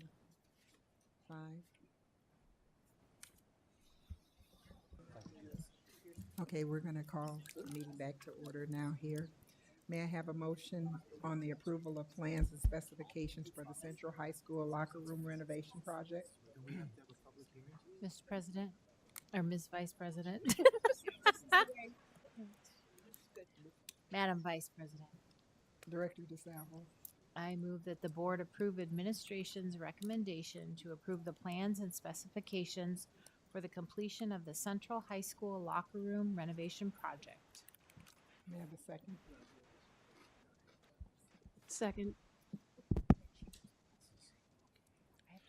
We will now hold a public hearing on the approval and plans and specification for the Central High School locker room renovation project with notice published in the Quad City Times on March 15, 2019. Anyone wishing to speak on the item, please step forward to the microphone, state your name and address for the record. Seeing as there are none, I now declare the public hearing closed. Is there any further discussion on this matter? I will call for the vote. Director DeSalvo, Yes. Director Beck, Yes.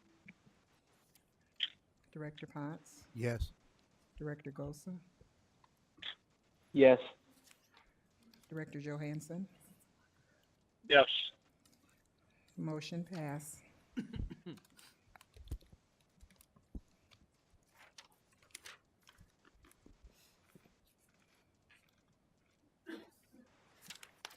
May I have a motion for the approval of the bid for Williams Air Conditioning in the kitchen project? Madam Vice President, Director Beck. I move that the board approve the administration's recommendation for the lowest responsible and responsive bid from the Shebler Company in the amount of $288,000 for the Williams Air Conditioning in the Kitchen project. May I have a second? Second.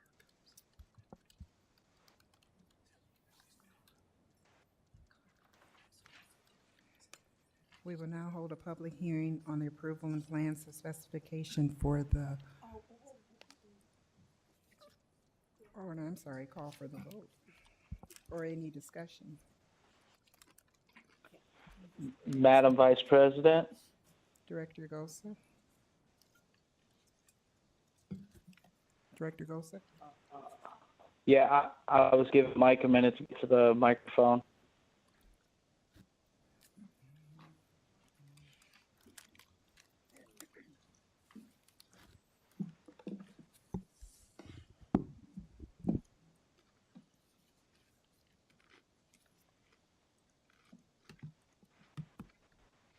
Okay.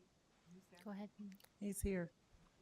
All right. My question is, I remember, I can't even remember when it was. Years ago, I worked at Williams when they did the geothermal through the whole school. Did the kitchens not get any air conditioning in them at that time? No, the kitchen does not have any air conditioning at all.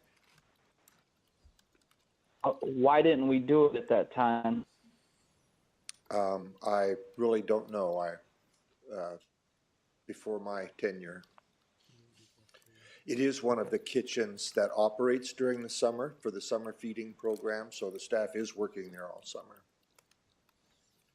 Okay. And then my other question, looking through the stuff, it says to go with the different bid alternatives because one's more expensive than the other one. Is that because of the type of material they're using? If we did the more expensive one, it would last longer and we wouldn't have to redo it again, I guess is my question. I'm sorry, I didn't understand that part. Did you say something about lockers? No, sir, I did not. I said in the paper that I have in here, where they sent something back to Joe, it says it's got the bid results for the price, and then it has a bid alternative number 1, and it says something about to go with the cheaper one versus the other one, and I'm just curious why. Would the other one, if it was a little more money, would it last longer and we wouldn't have to do anything with it for a while, or what is the reason why we went with the cheaper system, I guess? Well, it was the engineer's recommendation that was adequate for our needs. I understand that, but all right, so if we pay $288,000 or whatever it was this year, and then in 5 years down the road that stuff's inadequate or whatever, and it doesn't hold up to, because it sounds like it's ductwork on the roof, so it'll have all kinds of weather conditions.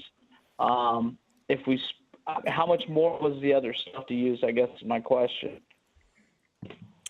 I don't have that information here with me, but I could certainly find out. I would be curious as the info on that, just because, I mean, if we spent a little more, do we get a better product that's going to stand up better to the outside weather? Or I guess that was my whole question with this. Actually, this is one of Joe's projects, and I don't know the answer to that question. I could find that out for you. Okay, yeah, if you could get that information for me, I would appreciate it. Thank you. That was all I had, Vice President. Okay, thank you. Any more? Director Beck? If, in light of Director Gosa's question, if they do not recommend alternate number one, but that's not the one we're accepting, is that correct? That's correct. The one you're recommending is not alternate number one. Does not include alternate one. Okay. Is there any reason that we would want to postpone voting on this until we get the answer to Director Gosa's question?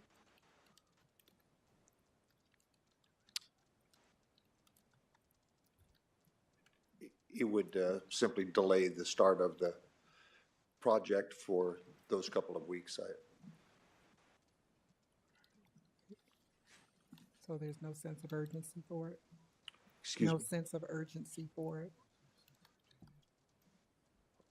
I think we hope to have it done before the summer actually came, and I don't know if it would, if that would delay the project. I don't know the answer to that. I would say no sense of urgency. No, you're dealing with a lot of urgent things. This is not one of them.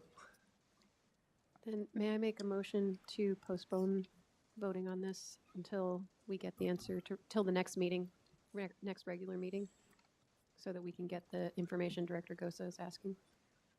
So basically, we need a motion to amend the original motion.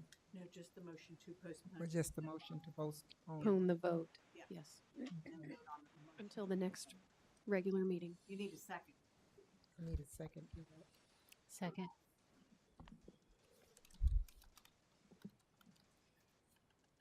And then just vote on that. Take the vote on that.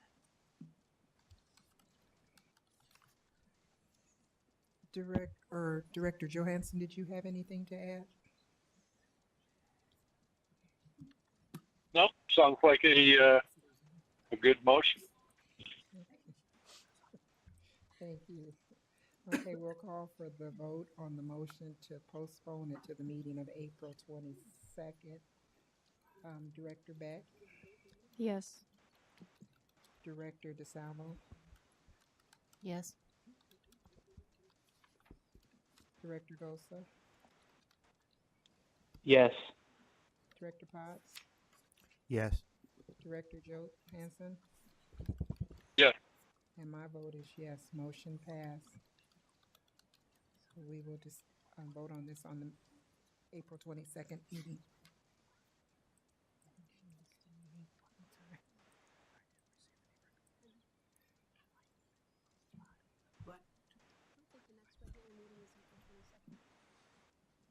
For April 8th. Yes.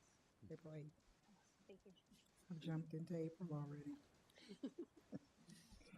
Okay, thank you, Mr. Maloney. Okay, may I have a motion to approve the contract renewal for Tricon Consultants? Madam Vice President, Director DeSalvo. I move that the board approve administration's recommendation to approve the contract renewal with Tarragon Consultants Incorporated for AHERA compliance related services as detailed in proposal number P07187115 in an amount not to exceed $300,000 for the 3-year period. May I have a second? Second. Any discussion? Madam Vice President, Director Goldstone? is Mike still up at the podium? Yes. Mike, I had some questions on this at the last meeting. I don't know. I'm trying to remember who was up there trying to speak on it. If they let you know all the questions I had, or do you need me to go over them again? No, I watched the video, and Eric and Joe explained the discussion. Okay. Do you have some answers on what they weren't able to answer? One of the questions I recall had to do with the ongoing training of our maintenance and custodial staff. And yes, they are given a training that meets the AHERA standards when they're onboarded as new employees. And then there is an annual refresher training for all of our maintenance and custodial staff. That was one of the questions I recall. In addition to that, we're required to have somebody who has a multiple day training that is what's called our designated person. We actually have 3 people in the district who have the designated person training and the annual refreshers that it takes in addition to that. Another question was, don't we have a district-wide asbestos management plan? The answer to that is yes, we do. The district-wide asbestos management plan includes the management of all the asbestos-containing materials throughout the district, and there is an individual plan for each building. In each building's plan, there is floor plans of the building and lists of all the known asbestos-containing materials or suspected asbestos-containing materials. They're categorized differently. The AHERA regulations and best practice is that we don't disturb asbestos unless it needs to be disturbed. If it's becoming deteriorated or has a potential to become friable, and Director Gosa, you understand this stuff. I know you've had a good bit of training in asbestos insulation and so forth. Generally speaking, we don't disturb it unless we need to when we come across it in construction projects. Currently, there's very, very little, very small amounts of vinyl asbestos tile remaining in the district. Where it remains, it is custodial closets or boiler rooms or out-of-the-way places that there's very little traffic. There's a little bit of asbestos insulation on hydronic piping remaining in the district. Most of that that hasn't already been abated is because it's in steam tunnels where it's not accessible. The majority of remaining asbestos-containing material in the district is in the glue that holds vinyl tile to the concrete. We just did a project a couple of weeks ago to abate all of the tile in the corridors at West High School, where this year's locker room and corridor improvement project is taking place. Whenever we do asbestos abatement, this company, Terracon, serves as the third-party inspector that does the air sampling, does the lab work, and clears the space for occupancy after the asbestos is done. They assist with the permitting, and they provide some oversight of the abatement contractor to ensure that the abatement contractor is doing things according to all of the regulations that apply. Every asbestos abatement project has a individual permit, an individual management plan for that project. The management plan for the district and for all of the buildings takes up an entire 5-foot tall bookcase. So it's really a comprehensive effort. Terracon is one of the leading environmental consultants in the nation. and I think we're fortunate to have their capabilities. One other thing that I noted was the discussion about the mileage reimbursement rate that was in their fee schedule, and I called Kathleen Logan, the office manager for the QC branch, and I said to her that having mileage reimbursement that was higher than the IRS rate makes us all cranky. And I think it would be a good thing if you would reduce it to the IRS rate, and I think it would be a better thing if you would waive it altogether, and she agreed to do that. I made note that in a couple dozen invoices that they had charged mileage on about a third of them. So it was really insignificant amount overall relative to the total fees, and I thought it reasonable to ask them to waive mileage altogether, and they agreed to do that. Well, thank you for that, Mike.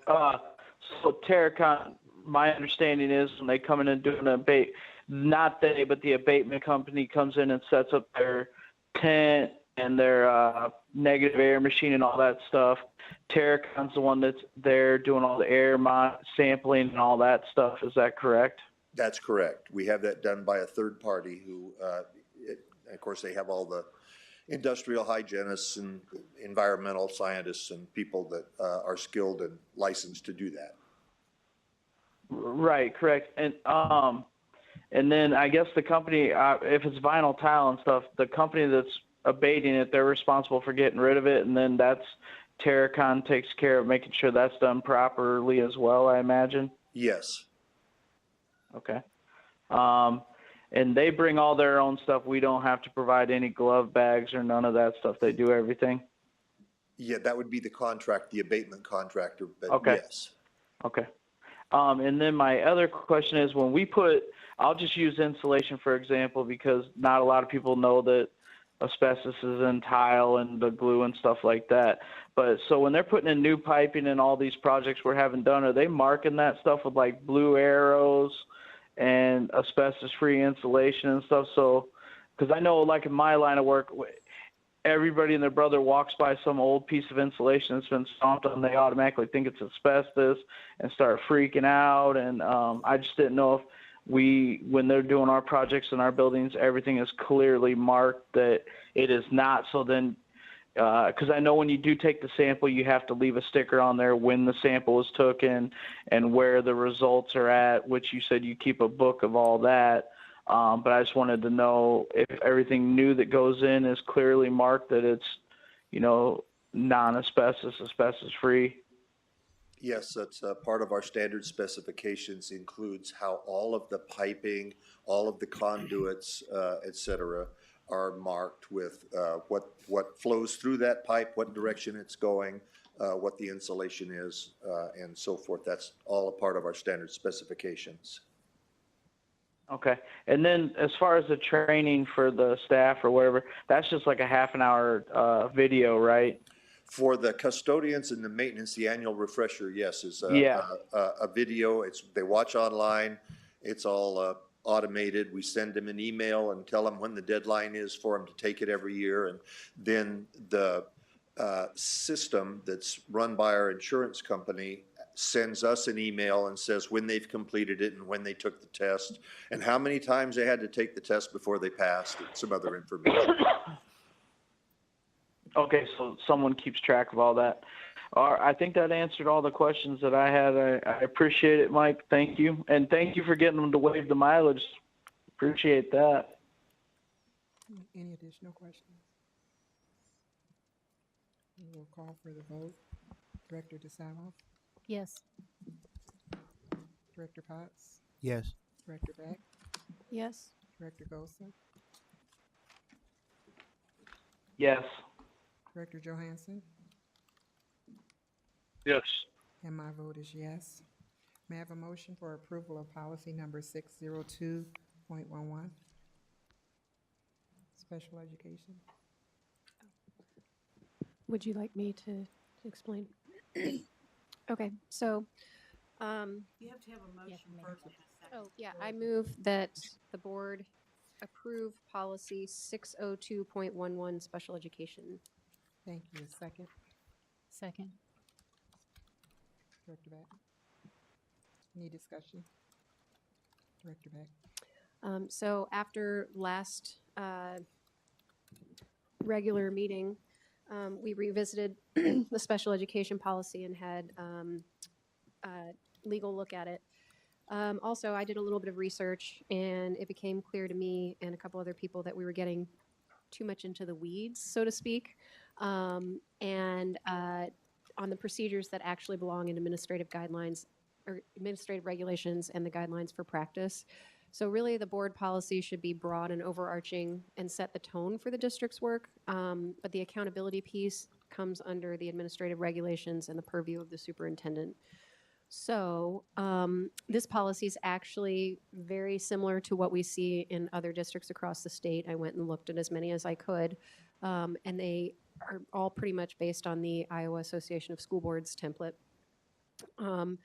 And so what we've done is updated the language so it's not antiquated, and it reflects just the general policy that we will provide special education to all students that fall within the district. It is appropriate for us to say the board will, according to all the other policies I've seen, but we've taken out that word guarantee because that's going to fall under administrative regulations. Now, it's my understanding that should we wish to later on establish some other policies such as a policy on least restrictive environment or something like that, we can. But the goal is to keep this broad and overarching so we sort of set the tone and let the people in the day-to-day department do the nitty-gritty work. So that's where we are. And I'd entertain any questions if anybody has them. Director Potts? I thought we had amended this, though, to replace the word board with district. We and that had. amendment passed. We had, and so I don't know. Before legal reviewed it, and this is what legal recommended. Yeah, so Wendy reviewed it, legal reviewed it, and this is what they recommend. That was what I was going to ask. Do we need to have a vote to change the motion to adopt this policy versus the last one? No, No? no, you're just approving this policy. Okay. And we just forget the other thing happened? We'll vote on this one. Okay. Does that make sense, Director Potts? Legal reviewed it. If you would feel better, you can do that, but I don't think it's necessary. So it was revisited in its entirety, and legal looked at it and said, we were doing too much detail. Yeah. It needs to be broader. And so it was rewritten in a more appropriate way.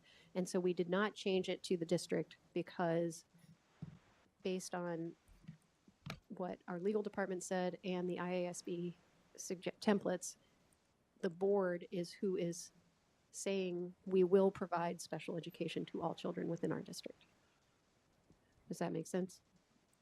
I understand that, and I don't necessarily disagree with that, but I don't understand how legal can undo a board amendment to a policy that was passed. We didn't pass. We passed the amendment to the policy, and then we tabled the amended policy. So do we have to vote to not? Yeah, I see what you're saying. Yeah. I don't know what the procedure is. I don't either, because this is the first time this has come up. Go make, I mean. Director It Johansson, would be up to the board how you want to handle it. do you have any idea on how we would handle that? To vote on the amended policy? Yeah. I don't recall all of what happened, but I'll just accept that if we had an amended policy that had been postponed, I suppose that part of the problem is that the postponed amended policy isn't on the agenda, right? Correct. And it's my understanding that when we postponed it, it was so that other people could look at it, which implies that it might change before it comes back. Well, it does, but I think to stay in the good graces of the open meetings laws, I would go ahead and vote on this motion, and then even though later on we'll check on the other part and see whether we need to do anything with it or not.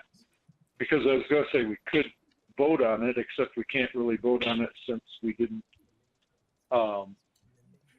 say that we were going to. So I'd recommend go ahead and vote on this, and then we'll determine the right process on the postponed amended policy from before. Director Potts, does that answer? I'm fine with it, yeah. Okay. So we'll vote on this tonight, and then we'll figure out how to tie up the, Okay, well, we'll call for the vote on this particular policy. oh, I guess we should ask if there's any other questions. Are there any other Any questions? additional Director questions, Boozer? Director Gosa?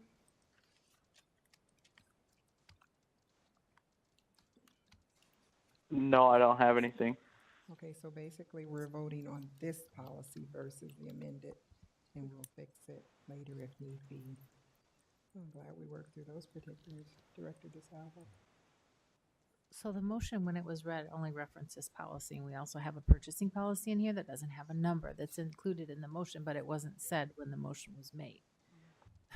Not voting on the purchasing policy. That's separate. Right, but it's all in one amendment. Usually you It's make- all together.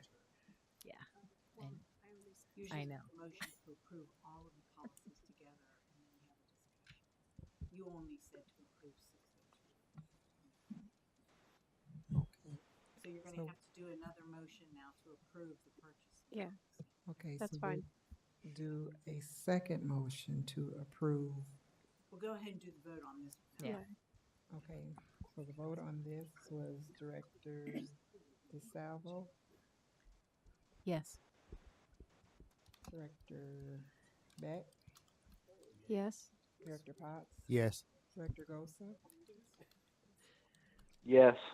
Director Johansson, Yes. and my vote is also yes. Now we need to have a motion to approve the track change and the purchasing policy. Well, Uh, just Madam Vice President, just a motion to approve the policy with the understanding that the number is to be added later. Purchasing only. Okay, Oh, with the Mammy. numbers being, Director Beck? Madam Vice President, I move that the board approve the purchasing policy to replace 303.01 business operations. Okay, may I have a second? Second. Any discussion? I would like to ask Director Johansson or Director Gosa to speak on this, since this is a policy they've been putting together.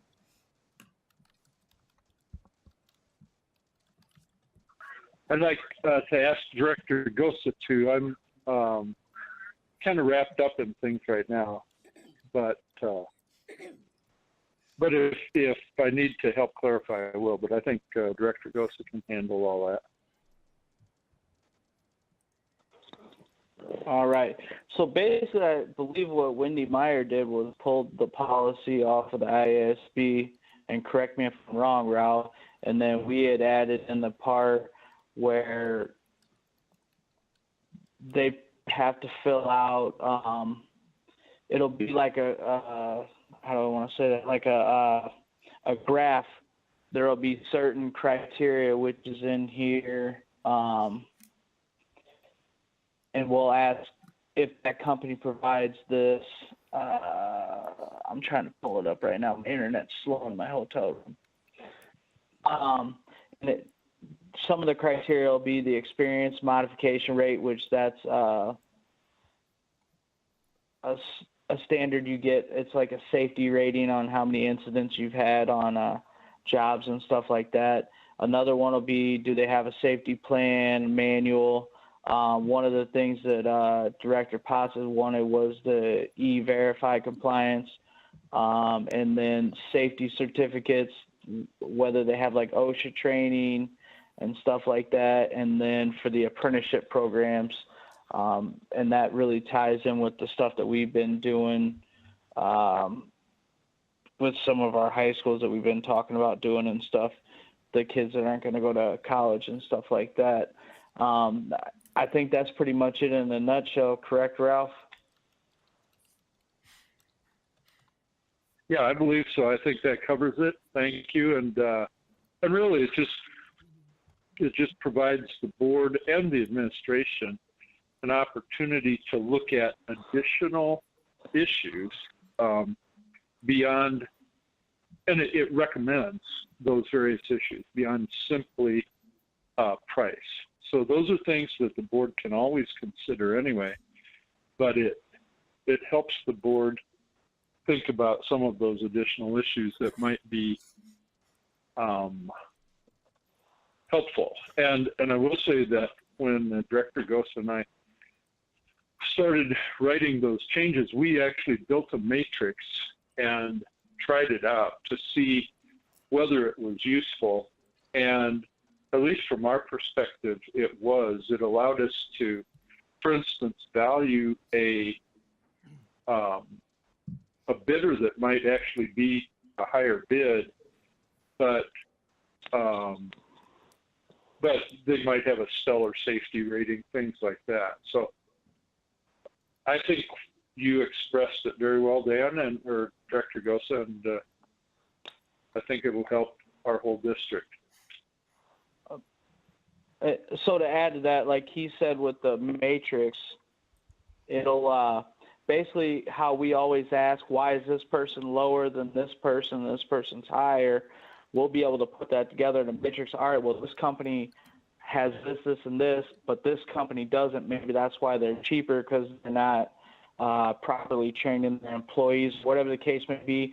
Maybe they cut corners on stuff because they have a high experience modification rate or something like that. So that was a way we figured we could define responsible within the guidelines of what Wendy Meyer had wanted. Director Beck. I just had one question. Initially, when we first started down this road, one of the things that we wanted to express was a preference for local work. Is there, and I know that we weren't allowed by law, there are certain things we can't put in there. Is there any way that we were able to put in express a preference for people, workers coming from the community? I'd like to take this one, if I could. The challenges to hiring local were significant, and I think that there are some additional things that we learned over this time period. I think that there will be ways to express it, but we have to express it properly. And there were some other issues that came up, like targeted groups or contractors, which is a whole nother issue, like small business set aside, minority set aside, all that kind of stuff. And it got really unwieldy. And so I think that we will be able to address that, but it's going to take some additional work. And we figured we could at least get this started, and that would help us with our current contracts. And then we'll work to add in those other words, but it's going to take some time to figure it out. Thank you. Mm-hmm. Oh, one other comment. I would ask that the grammar be cleaned up a little bit, because I noticed that in the highlighted yellow portion where it lists some of the other factors, we have some things capitalized and some things not, and it looks a little bit random. I'm not sure which of those things are supposed to be capital letters or not. but I don't think that affects the substance of the, And you will have to give that to me the way they want it. that's fine. That's it. Any additional discussion? Okay, we'll call for the vote. And this is for the purchasing, which the number will be assigned later. Well, it's gonna replace 303 point. That's the way she read the motion, to replace. It's to replace 303.01. Okay, to replace 303.31. Okay, Director DeSalvo, Yes. Director Beck, Yes. Director Potts, Yes. Director Gosa, Yes. Director Johansson, Yes. and my vote is yes. Motion passed. We'll move to discussion items. And Ms. Susan, could you please come forward with the special ed update? All right. Sorry, but I need to get to.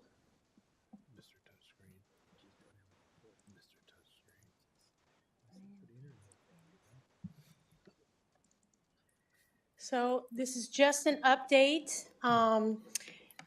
We talked about I would come to every regular board meeting to give an update on the citations, the individual citations that are part of the corrective action plan. This doesn't address some of the systemic ones, which are going to take longer, right? Disproportionality, we have a lot of work to do there, and that's going to take a little bit longer. And then I hope you guys got the email, or I know you did, got the email earlier in the week. We're going to do weekly updates, so you'll get those on the opposite weeks of the meetings. We'll send it out this table out by email so that you can kind of see where we're going. So in Appendix B, or Appendix A, they've completed one more student since last week. And we're at 89% completed. We're definitely on track. So what I will say is some of the students who are cited in Appendix A actually also appear in Appendix B, so we'll cover them together. There was just some overlap. And then in Appendix B, we are now at, last week, we had 2,626 of the 2,866 citations dealt with. And this week we are at 2,670. We're at 93%. Sandy and I met with the AEA administration today, and we're confident we're going to have it all done. The rest are in progress, and so these individual citations we will have done by April 23rd. Most likely before that, but April 23rd is our deadline. Any questions on this? And then, comp ed, sorry.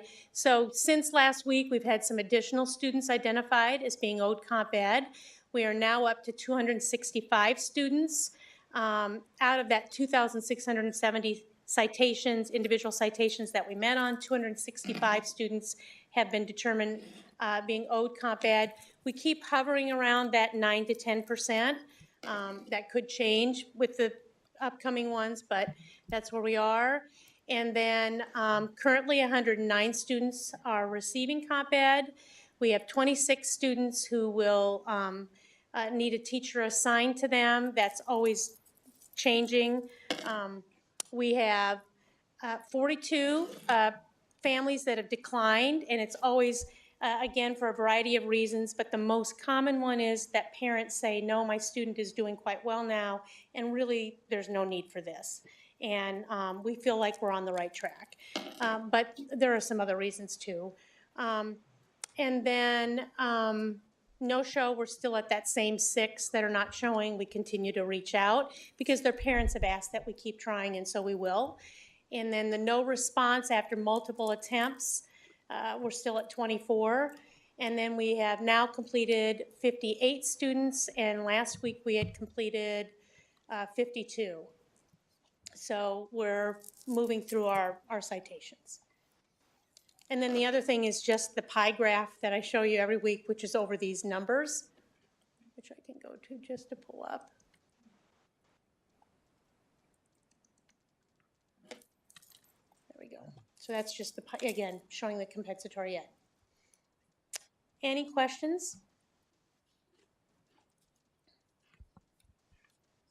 Director DeSalvo. How's the survey coming? So the survey, we sent out an electronic notice via text last week, which caught many of the families, but won't catch everybody because of the information that's in campus.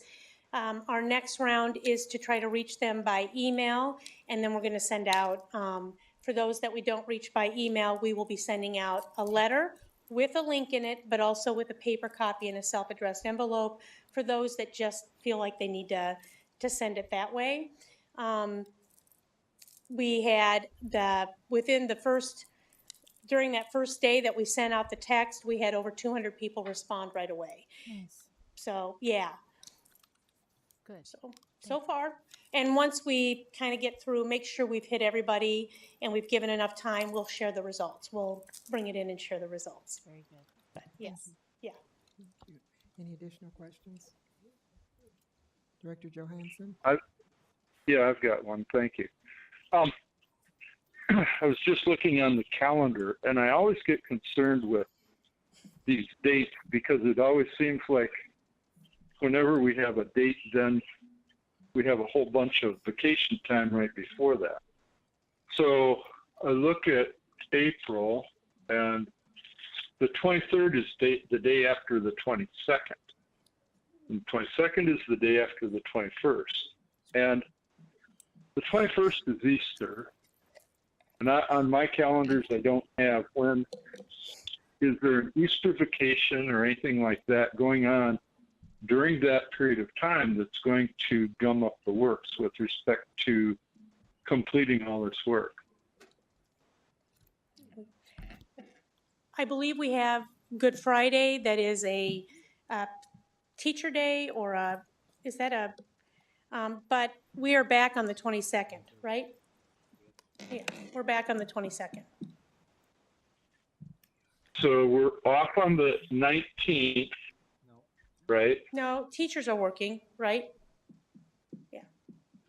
So we can still hold Teachers meetings are- on we can still hold meetings on the 19th because we have staff. Okay, so Easter does not confound the work that you're doing. No. Okay. The other thing is you said that the I forget how you worded it, but it's like the goal is the 23rd, and I'm just, you know that I get antsy about that. Is there any way to make the goal more like the 22nd or the 19th instead of the 23rd? So the requirement is that we have them finished by end of day on April 23rd. Are we hoping to have it done sooner than that? Absolutely. There can be some circumstances that come up for individual cases that might take us till the 23rd, but all of the buildings have mapped it out to try to have it done before that time. Susan, All please. right. So go ahead. Sorry, President Johansson. Will you please comment on how many buildings are complete right now? I don't have that in front of me. Sandy, can you pull that up? Because we do have a number of elementaries are completed and a couple of our intermediates are completed. The buildings that had the bigger load were obviously our secondary buildings, just because they have more students to deal with. So we have a few elementaries that have a couple of students here or there that they need to finish up on. And then our intermediates, a few of our intermediates and high schools.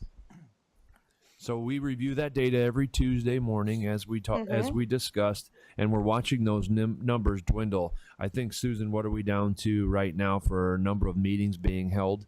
What is it, 18. 118. We had one building knock out how many meetings last week? Over spring break, we had a meeting come in. We had and conduct a building meetings. do some meetings over spring break, like 8 or 9 over spring break. So I think the reassurance that you're looking for, we are going to get this done, and it's going to be done before we go on.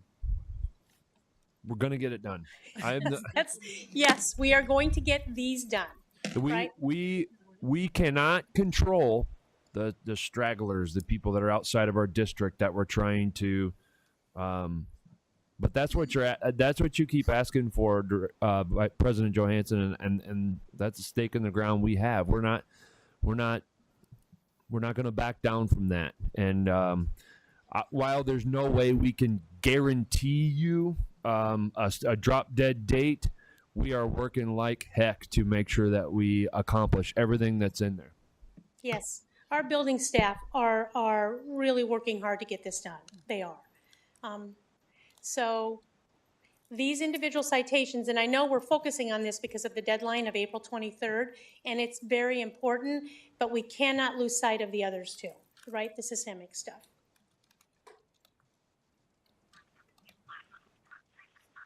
Well, and thank you for all of that. I guess I just don't know enough about the department, because I thought the department doesn't give you or us any leeway, and if somebody just hasn't responded, or for whatever reason we haven't been able to make contact, I thought that was still our responsibility.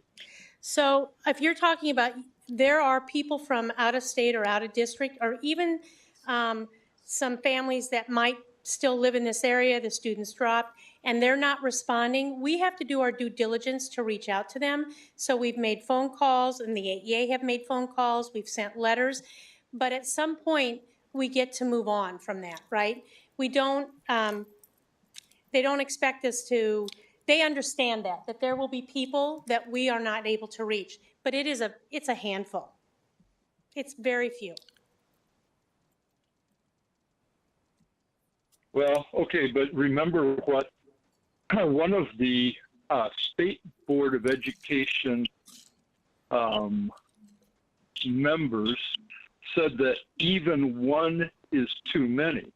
And so what I took from that comment is that there are no other districts in the whole state that even have one student that has gone through this. And so if even one is too many, that's kind of what bothers me, I guess, is that I think that's the standard that we're being held to. I can't, this is Sandy. I can't speak on behalf of any other districts in the state because I'm only here for Davenport. But I did do a tally quick, and there are 13 buildings that are totally finished.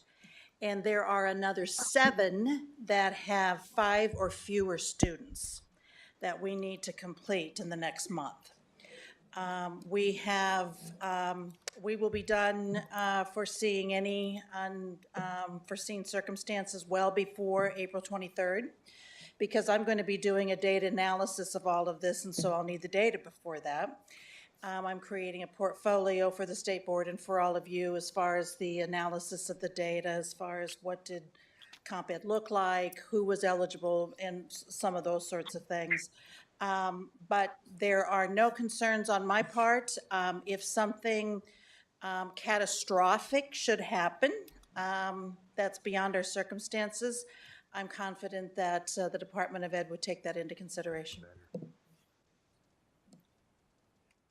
I don't know any better guarantee I can give you than that. We're looking at it every day. Thank you. Yep, thank you. Any additional discussion? Thank you so much for that. You bet. And we'll move on to budget. Claudia?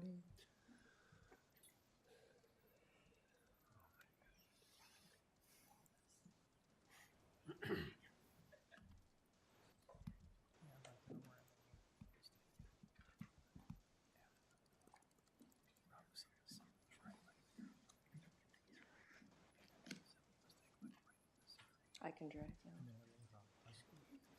now.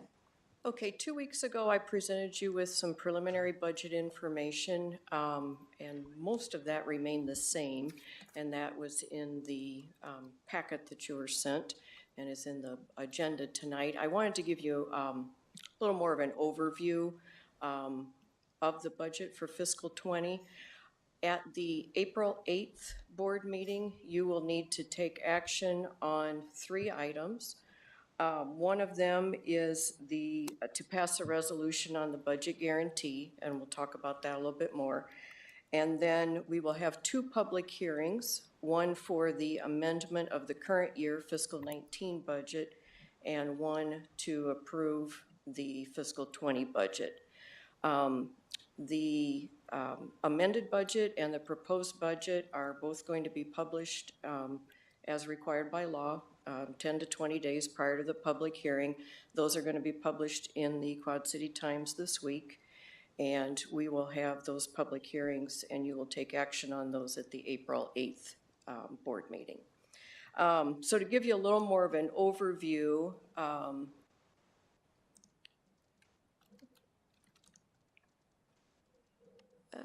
Roll with your mouse. can I just, oh, I scrolled too fast. Now I've lost them. Use the little rolly thing. There it is. Okay, obviously one of the biggest impacts on our budget is our enrollment. We've been talking about that for the last couple of years as we've talked about our spending authority. There are a lot of different categories of enrollment. Our head count is the enrollment number of our resident students. It doesn't take into account the impact of open enrollment, but it's the primary driver of our state funding, the number of students that we have. Then we also have waiting for our special education students. This is the additional amount we get to count based on the students' weighting of their special education status. And an increase in the weighting means we get more funds to support those students with special needs.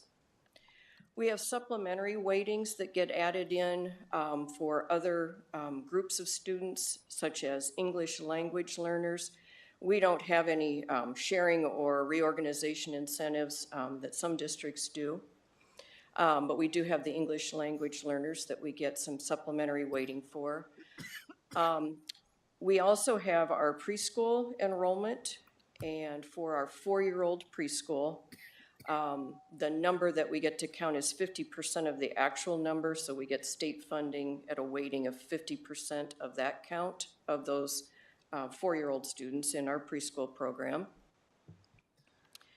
So looking at, and we always run a year behind, so the count that was taken in October of 2018 is what is driving the budget for fiscal 20. So there's always that time lag we have to keep in mind. So this current year's head count this current year's budget is based on the head count from October of 2017. And the difference between those years from October of 17 to October of 18, our head count enrollment declined by 179.8, which is a 1.2% decrease. Our special education weightings declined by 104.3. That's a 2.9% decrease compared to the current year. And then those supplementary weightings really remained just about steady, an increase of 0.6, so really very little change in these supplementary weightings. So our total weighted enrollment, when you add all of those weightings together to the actual head count, our weighted enrollment declined by 283.5. That's a 1.5% decrease compared to this current year. The preschool enrollment, again, remained very steady, a decrease of 4. So the state funding formula provides us the spending authority, and we've been talking about that a lot lately. And we are limited to the total spending based on the number of students and all that weighting. The number, this is the formula that creates our combined district cost. So our regular program district cost, we can qualify for a budget guarantee. We have the supplementary weighting, the special education, and then the state also adds in the funding we get for the teacher salary supplement, the professional development, early intervention, and the TLCS, the teacher leadership compensation, and then our dropout prevention to come up with our combined district cost. Comparing that for this coming year to our current year, really a very small change in the whole scheme of things. Our regular program district cost increased by $344,000 compared to this current year. The budget guarantee declined. We do qualify for budget guarantee, which is why you will be asked to pass a resolution at the next board meeting, but the amount that we qualify for fiscal 20 is quite a bit less, and that's again driven by our declining enrollment comparing one year to the next. Our regular program district cost increased by $956,000. At the 1% budget guarantee increase, that would be $1,026,000. The difference between that, which is the amount of budget guarantee that we qualify for, is just under $70,000. So it's a pretty small amount, but we should still pass the resolution so that we get that funding. Our regular program district cost with the budget guarantee is declining by $1.2 million. And again, that's driven by our declining enrollment. Our supplementary weighting as part of the district cost did increase slightly, $39,000. That's a 2.4% increase. The special education district cost is declining by $206,000, just under 1%. The teacher salary supplement is really holding about steady, an increase of $21,000. The professional development district cost, again, very little change, $128. Our early intervention district cost, we use that to help support some of the class sizes in our elementary buildings. A very slight decrease there of $2,820. And the TLCS, there's a slight increase in the funding formula of $8,892 for next year. The dropout prevention, we took action on that back in December to approve the dropout prevention program. And again, it's formula driven. That again is a slight decrease of $5,700 for next year. So overall, the combined district cost for next year is declining by $172,000. And the challenges we face, obviously, are the declining enrollment. We also have the challenges of the that negative spending authority. And again, we've been talking about that a lot over the last few months. That's cumulative, so we've been accumulating a negative spending authority balance for the last 3 years, and looking ahead to fiscal 20 budget, it would now have 4 years of negative spending authority that we're having to face, which is why we're having to make the difficult decisions that we're making. So that was just an overview of what makes up all the funding formula. Looking at our property taxes, the funding per student is paid for by a combination of property tax dollars and funding from the state, which is what we call the state aid. Statewide, property taxes make up about 1/3 of the total funding for the general fund, which is where most of our programs and all of our teachers are paid from. The mix of property tax and state aid is determined by the formula. And that's on the aid and levy sheet that we looked at a little bit 2 weeks ago, and is in your packet again for tonight. There's 5 components that make up our general fund tax rate. We have the uniform levy that's even across all districts across the state. There's an additional levy, and then there's an optional instructional support levy, which we have. We also have the cash reserve levy for those items that we've requested for the modified supplemental amount from the SBRC for like the English language learners, our dropout prevention program, special ed deficit. And then we can also have a cash reserve levy for other. And typically what we use that for and what most districts use that for is to meet cash flow needs. During the month of July and August, we do not receive state aid payments. We get our state aid in 10 installments, September through June. But we have expenses in July and August. We pay our staff most of our staff over 12 months. So that other cash reserve levy is to give us the cash to even out that cash flow. It does not generate spending authority. Just want to make sure that you're aware of that. So those are the components that make up the total general fund levy. On a dollar basis, our uniform levy is increasing by a little over $1 million. The assessed property values increased by about 4.3%, which is something we have no control over. That's set by the county assessor, and that drives a lot of the funding for our property taxes. Our additional levy is decreasing, and again, those are for those things we ask for from the SBRC. And one of the main reasons for the decline is a decline in our special ed deficit for fiscal, and again, we're going back in time, fiscal 18, that now we're getting the levy for. Our cash reserve levy, excuse me, I got ahead of myself. The cash reserve levy, again, declined because of the special ed deficit decreasing.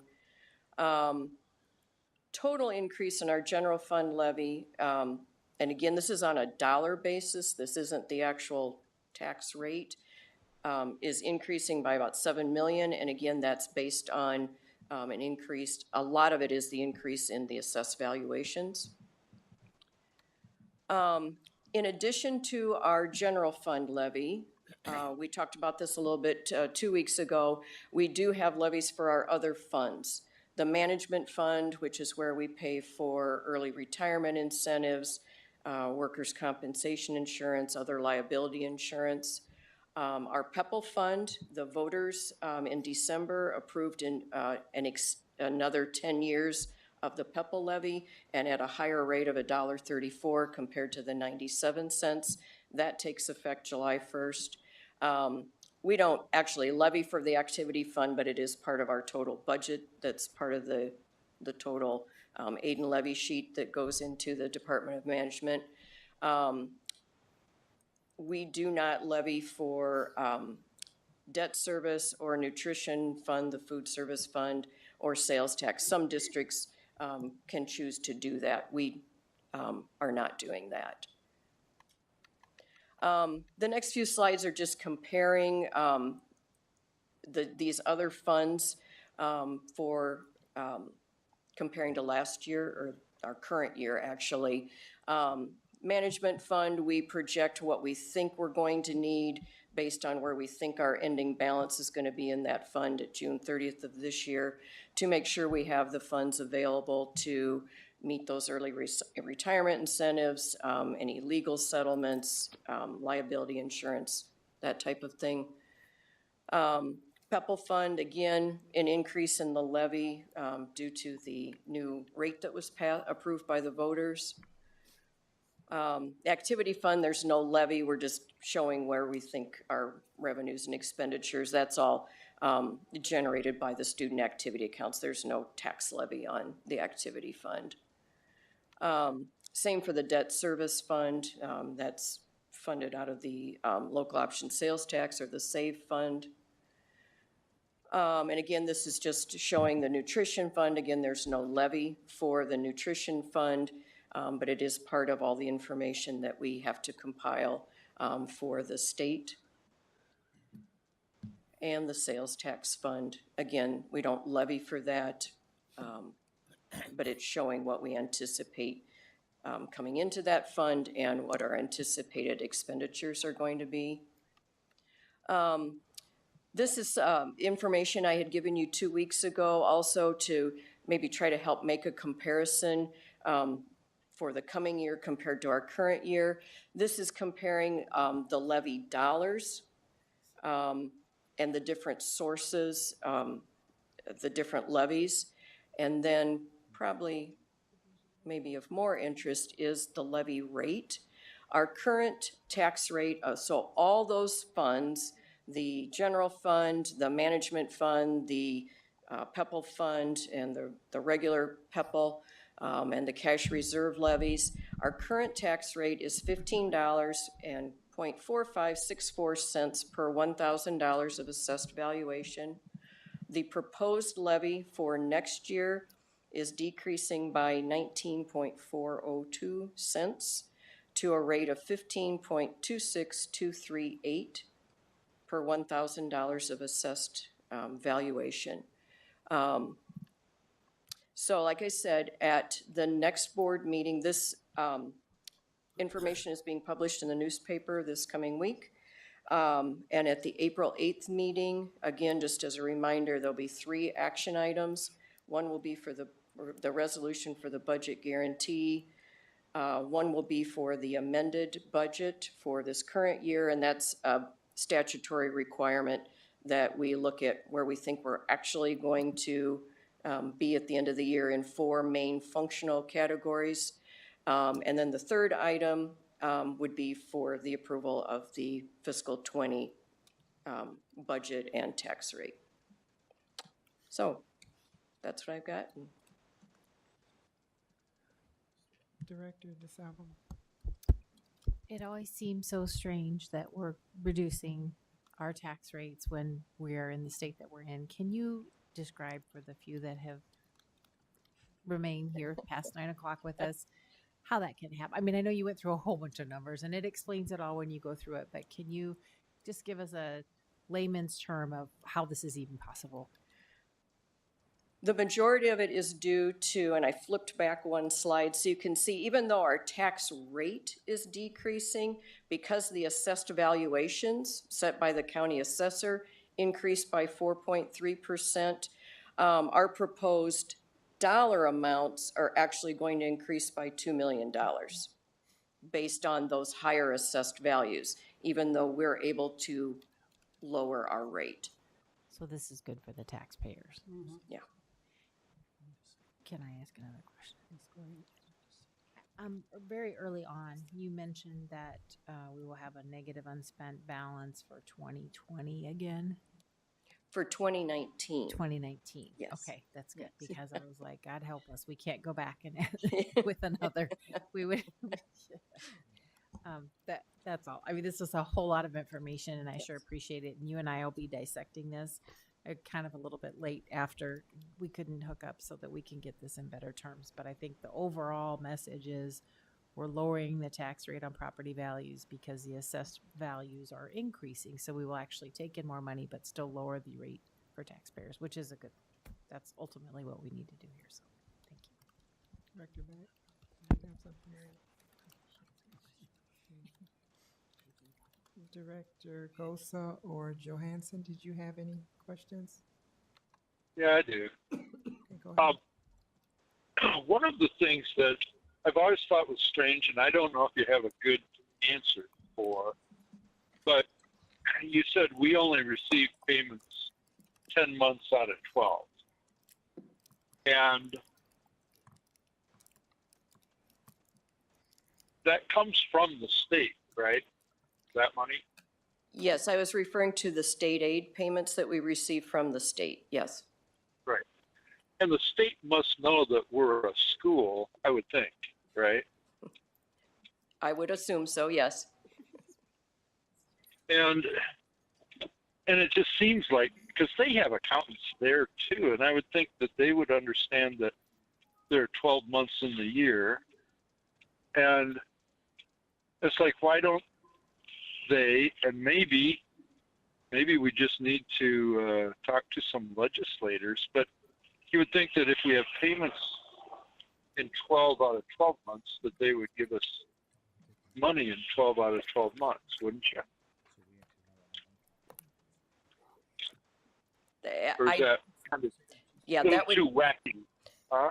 that might make too much sense. That would be a question maybe for the state or to bring up to legislators. I don't know why that's been done, but in the 23 years I've been with the district, that's the way it's always been. I don't know what the history of that is. All right. I'll see what I can do. Thanks. Any additional questions, Director Goldstone?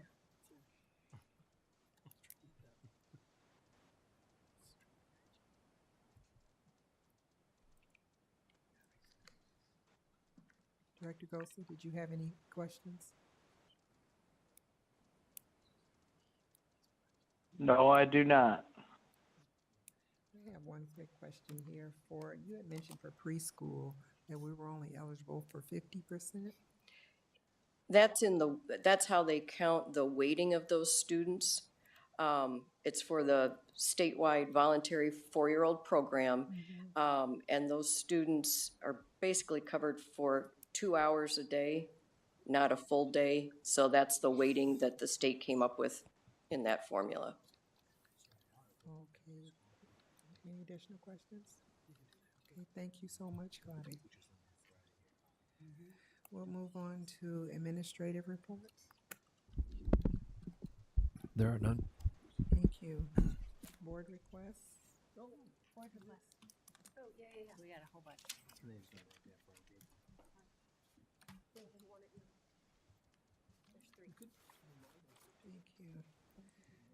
Okay, first board request here from Director Beck. Given recent discussion of policy, it seems prudent to have a board discussion on the role of policy versus procedure, and this can be confusing. This is an agenda item. Why are you requesting this information? I would like the board to schedule some time during a COW to discuss the difference between board policy and what is procedure or administrative guidelines. Is there a second for this? Second. And you would like this information or agenda item, which was an agenda item, as soon as possible.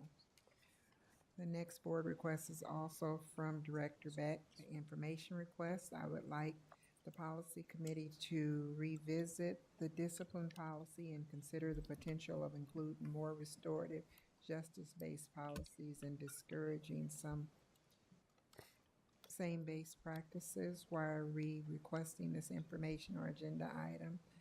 Thought we do not run the day-to-day operations of the schools. We set the tone in light of the audit results and the professional development and culturally relevant teaching. It would be prudent for us to revisit the way in which we are guiding discipline in the district. Is there a second?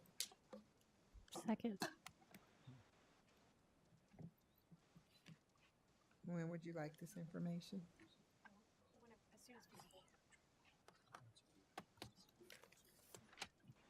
Okay, last one from Director Beck. Agenda item, I would like the board to research and discuss the feasibility of a special education advisory committee and utility.